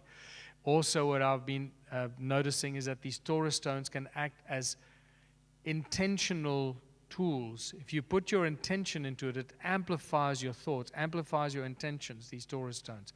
So they could be very good or very dangerous. And basically, like we said, it's scalar technology, scalar vortex torus effect. As it goes in, it goes into that infinite vacuum, the density of the vacuum, and then creates a bigger torus around it. And this happens simultaneously because of that infinite density of that vacuum, that 0 point. We put one of these torus stones in a bucket of water. The next morning, there were thousands of bubbles going around, spiraling into the center of the torus stone. We've only done this once, but once is good enough for me. And then this torus stone that I took to Nassim Haramein in 2013 and became famous now. I've got it back in my possession. This torus stone I threw into my bag. How many of you have heard the story? Okay, so not that many people. Okay, good, so I can tell it. So I packed this in bubble wrap and threw it in my hand luggage, and we left for Chicago via Doha, Qatar. You know, this is Arab airport on steroids, or the latest technology. And when we got onto the airplane to go to Chicago, we got delayed, and we were like 20 minutes late, and eventually they called my partner off the plane, and we got to the door, and the thing was gone already, that spacewalk thing, and there was a staircase going down, and suddenly I saw it was my bag there. So they cross-labeled our bags. So I walked down thinking, oh my God, my stone is in the bag. It's the stone. What am I going to tell them? I can't tell them this is ancient advanced technology. This is not going to go down well. So I think, okay, it's African arts and crafts. Cool, African arts and crafts. So I get down and I'm really nervous. There are 5 guys with guns, and I'm sweating, so I'm hoping that their fingers aren't sweating on the trigger. And open my bag. They open your bag. There's a security thread in your bag. So I open my bag, and I know it's a stone. So I go straight and I pull out the stone. It's wrapped in bubble wrap and packing tape. I have no idea how I opened it, because it's virtually impossible to open that with your bare fingers. You know what I mean? It's like, and somehow I opened it and it popped out. I said, you see, it's a stone from my friend in Hawaii, and African arts and crafts. And there was one African guy there that leaned over. He didn't have a gun, and he leaned over their shoulders, and he said, oh, I've seen one of those before. And I only realized months later that he probably diffused the tension. When I got back on the plane, so they said, okay, good, put it back in your bag, and bag goes on the plane. I get back on the plane, sit down, and when I sit down, my partner says to me, when the captain came out of the cockpit, he said, whatever is in that bag crashed the TSA security system. So it came from the captain. It didn't come from me or anybody else. The captain volunteered that information to us. So we have the USA, TSA, Homeland Security to thank for proving scientifically that we're dealing with ancient advanced technology. But what got me only about 2 years later, you know, because it's traumatizing, this kind of thing. It's really scary, very scary. Okay, I make joke light of it now, but it's really scary. I mean, I was petrified. And realized only 2 years later, they never asked me to check the rest of my bag. You see where I'm going with this? They knew exactly what they were looking for. And when I showed it to them, thank you, next, just wanted to check. I recently noticed that my Wonderstone that cracked and broke some 11 years ago when I first put it into the museum, into several pieces, has developed a new crack. And this is a very significant new event here in the Stone Circle Museum. That's what remains of the original Wonderstone. These are known as the Klerksdorp spheres. They're mysterious stones that are billions of years old, and many people believe that they're actually made by intelligent beings, that they're not natural formations. And this is a huge breakthrough observation, because this stone that was given to me as a gift for the museum in early 2008, after about 6 months of me placing it in the museum, cracked and started developing a big crack, and eventually after several months just split into 2, and then it continued breaking and splitting more and more. Eventually ended up in these 1, 2, 3, 4, 5, 6 pieces, and a few smaller ones. And it's been like this for at least 10 years now.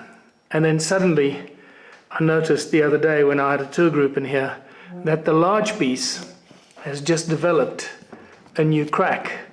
And this is a huge new, I guess, discovery, because there's the crack that's busy developing.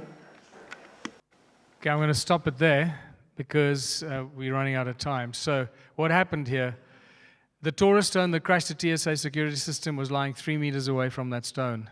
When I removed that Taurus stone, it stopped cracking.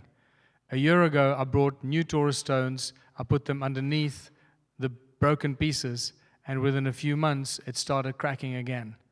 So the Taurus stones have a profound influence, and it's breaking and cracking this Klerksdorp sphere. Creator Mutwa told me that these Klerksdorp spheres were originally sources of light, that they would light up, brilliant light would come out of them like a light bulb if it was exposed to certain subtle frequencies. At first I thought he was crazy. Now I'm beginning to think that maybe he was right, because they can't, these Klerksdorp sphere stones can't handle the intense energies from the Taurus stones. And this is why they're breaking and cracking. Cone-shaped tip for the laser device. We've spoken about this already. Taurus and cone combination. This is built into our own human anatomy. We have this in our eyes. We have rods and cones in our retina. So at the back of our eyes, we have like this laser dish with that's catching all the light and the frequencies coming through our eyes from the front, and the cones are facing backwards in the retina and turning the sound and the frequencies of the light, turning it into laser beams, shooting it through the optic nerve into the pineal gland. Isn't that remarkable? That our retinas are like satellite dishes amplifying the light and the sound frequencies and sending it to our pineal gland. Oh my goodness. And what's at the front of our eyes? At the front of our eyes, we have not cones, but toruses. We have beautiful toruses at both our eyes. Our irises are little tiny toruses with a lens in the middle that focuses the light and the sound coming through that with the light. This is just spectacular. This torus-cone combination is all over in our own anatomy, and this is why we should be able to do this, all of us, and so much more. In 2017, November, the Saab Award, which is a big deal military award, Saab Science Award, was won by this guy called Henrik Holter for developing a new antenna. It's called the phase ray antenna. It's a plate with a bunch of cones on it. Here's a close-up of it. It is the most powerful antenna ever built, thousands and thousands of times stronger than any antenna before. And it can both send and receive cones on a metal plate. Pay attention to that structure. Can you see the similarity between the bug's wings and that antenna? And the plot thickens. Everything that we do in science, technology, in development, it's all just mimicking nature, biomimicry. And this is why when we start looking at free energy, we should look at sound and magnetism. Unfortunately, Isaac Newton knew nothing about magnetism. This was a shock to the system when I discovered this. And this is why we have so much problems, but there's a lot more to discuss because Newton was a smart guy. I actually believe he was put up to writing that crap that we all teach our kids at school today, the whole Newtonian physics thing, just to distract us from what's really going on. And this is why gravity is completely nonsensical. We observe it, we can't explain it, we don't really understand it, and yet the whole effect of gravity is perfectly equally described by Coulomb. In Coulomb's law, it works exactly the same, except it's described as an electric phenomenon. And if it's an electric phenomenon, it means it must be an electromagnetic phenomenon, which means it's a magnetic phenomenon, which means it's a sound phenomenon. So it's much easier to describe gravity as a magnetic effect. And suddenly everything becomes very, very clear, and we can explain everything about our reality. Sound creates magnetic fields, moving magnetic fields create electricity, and we live in a magneto-electric universe. Even the precessional wobble of the Earth can be explained with a magnetic toroidal precession. Everything falls into place, and that brings me back to the ether and the obsession with the ether and finding the ether. In 1887, Michelson-Morley did that famous experiment in search of the ether. Unfortunately, what they were going to do, they were going to show that the ether exists by showing how the Earth moves through space. Well, it didn't work because they couldn't find any evidence for the Earth moving through space, and this is why they couldn't find evidence for the ether. Can you see which of those is the more important discovery there? The ether is okay, because the ether we now understand is to be sound and resonance and frequency holding everything together. But the fact that the Earth is not moving through the ether, that is a much bigger problem. And that still remains. The Michelson-Morley experiment has never been proven to be false or inaccurate. They've attempted to do that, and they claim they've attempted to do that. Military guys have attempted to do that. They've never really done that successfully. So as it stands, the Earth does not move through space according to the Michelson-Morley experiment. The ether is then replaced by the particle physics agenda and the particle physics universe, where particles move around, bumping into each other randomly, spontaneously creating everything in creation that we observe by random coincidence. And in a documentary called The Principle, we even have Michio Kaku tell us very clearly that there is no scientific evidence that the Earth actually moves through space. I'm not saying this. I'm repeating what Michelson-Morley found. and what many other scientists have since been talking about. This is a big problem. This is why the God particle became such a big obsession, and why the quantum mechanics rat pack was used to promote this particle physics agenda. Unfortunately, these are brilliant people. I'm not saying they were in on it. They were brilliant scientists, brilliant minds. But remember, who ran the media? Who paid for the laboratories and their experiments and the labs and the universities? Always follow the money. So they just used these brilliant minds to promote their agenda, and they only published what they wanted to promote that agenda. Very simple. It's so beautiful. So that by 1897, J.J. Thomson wins a Nobel Prize for discovering a theoretical particle called the electron. Oh, you were aware of this, that it was a theoretical particle, the electron.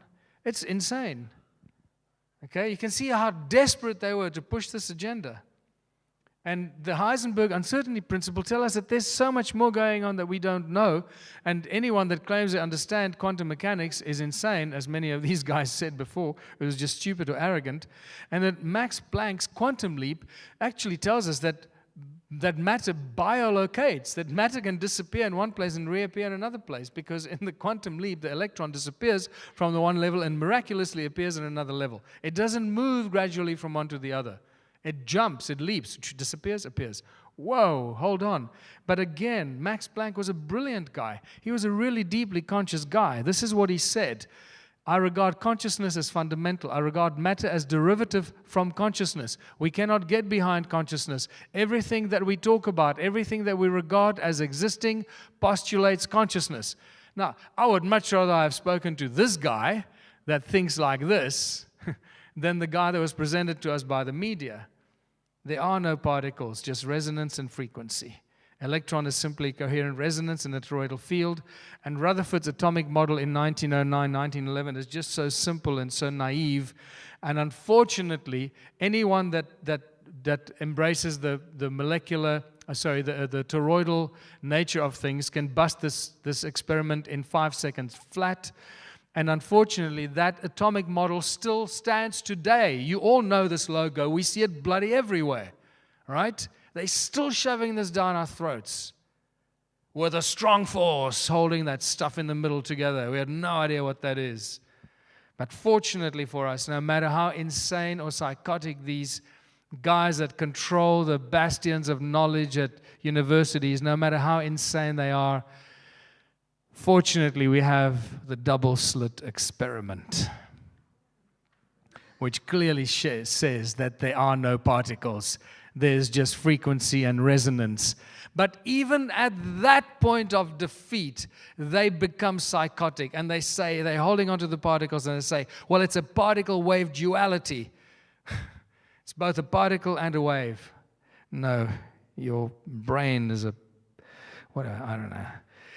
Einstein's theory of relativity is a fascinating one. Obviously, Einstein was a smart guy, and once again, I believe that he was used, and they published what they wanted to promote their agenda. But even the EMC square thing just flies out the window if space is a vacuum, right? So if space is a vacuum, there's nothing there. And in a vacuum, there can be no particles, there's nothing, there can be no energy. And there can be no mass for anything because there's nothing there. So energy equals mass times the speed of light square. Mass in space is zero. So if you multiply zero by anything, it remains zero. That means energy in space is zero, and that's not possible because space is full of energy. So that equation holds absolutely no water if you just give it a little bit of thought. And this is why the Higgs boson became so important, the God particle, because until they found the God particle, there was no medium for the particles to move through. Thank God for Peter Higgs and his Higgs boson and the God particle, because now they had a field and a medium through which particles could move. 2013, they rescued that situation. Unfortunately for them, Homer Simpson discovered the Higgs boson about 10 years prior to that already, as they do. And to finish on a lighter note, or a slightly more disturbing note, Max Tegmark is one of the biggest names in astrophysics and science today. He's the guy that heads up the MIT background cosmic microwave radiation research. And you can watch this in the movie The Principle. Please watch it. It'll shake up your reality quite badly. And I think the time for shaking up our reality is here. I quite like it. It makes me rethink everything, personally. So Max Tegmark in this documentary is actually shown when they came back with the research of this background cosmic radiation, and he was just freaking out. He was scratching his head because what they found, and what he says, is that the Earth is at the center of the universe. And everything spins around the Earth. Everything moves around the Earth. In fact, it is so at the center that everything, the entire universe as we know it, is even aligned with the ecliptic, the equinoxes, and the solstices on Earth. And there seem to be these onion rings areas moving away from the Earth that certain other activity happens, as if we're at the center of some atomic structure, and things happening in these waves around us, moving away from us.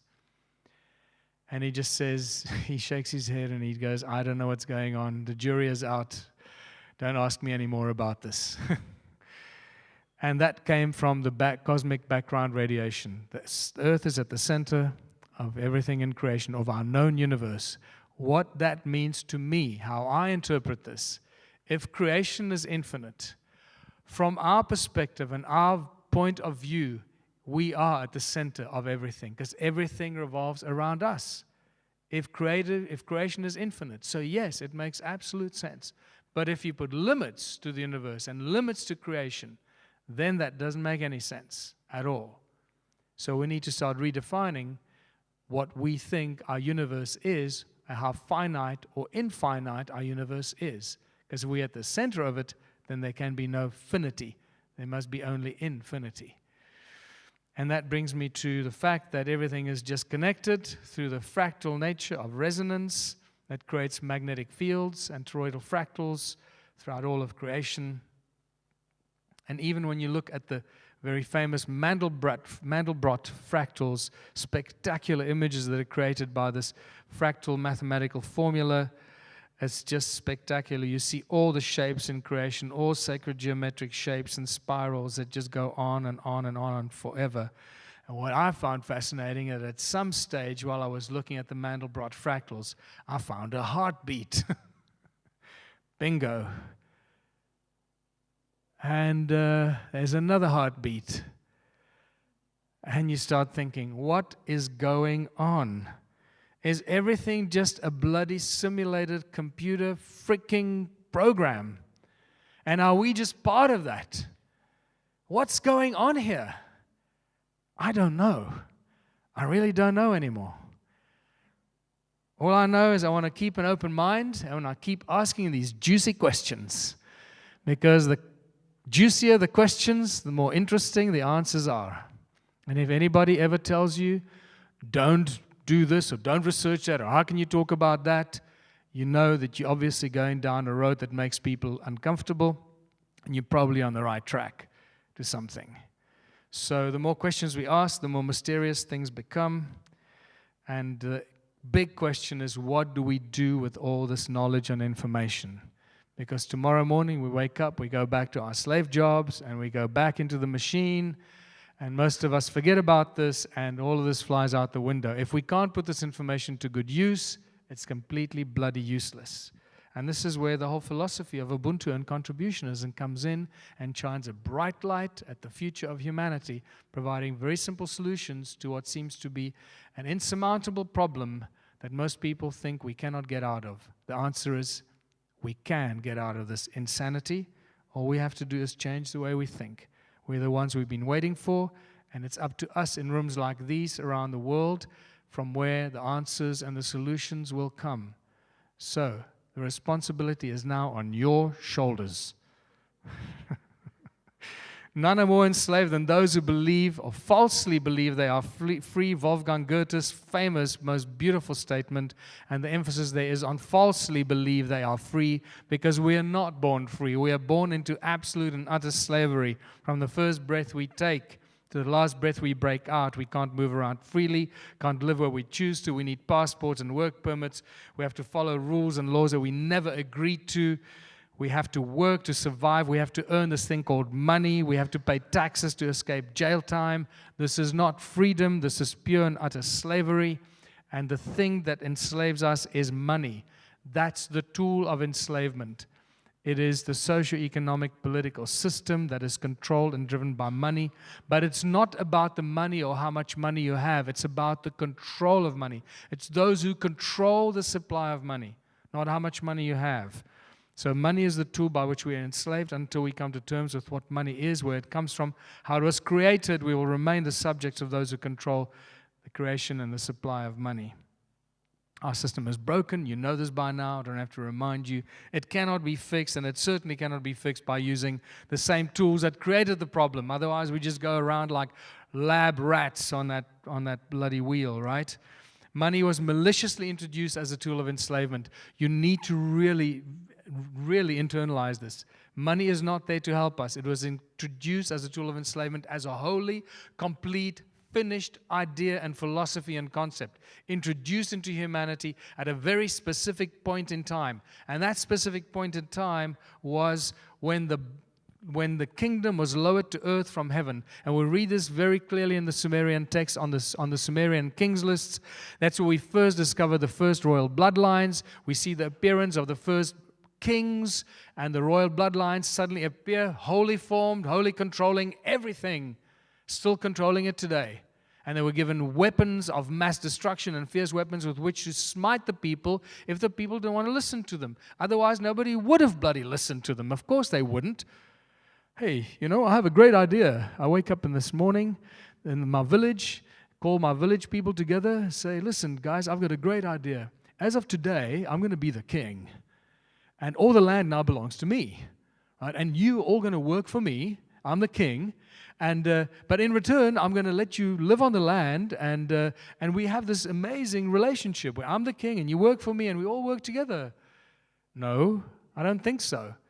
So where did the first royal bloodlines come from? Very simple. When you start studying the Sumerian text, you see they were forced upon humanity with fierce weapons with which they smited the people if they didn't listen. And when you read the ancient text, how much smiting actually went down. There's a lot of smiting in ancient times. And it's these first kings that suddenly owned all the land. They became the first bankers. And the temples became their first banks, the temples that they lived in. It's from those temples that they started to issue the first forms of money in the form of clay tablets, as forms of bills of exchange, promissory notes, and negotiable instruments. Exactly the same way that banks create money today. Nothing has changed. That is what blows my mind.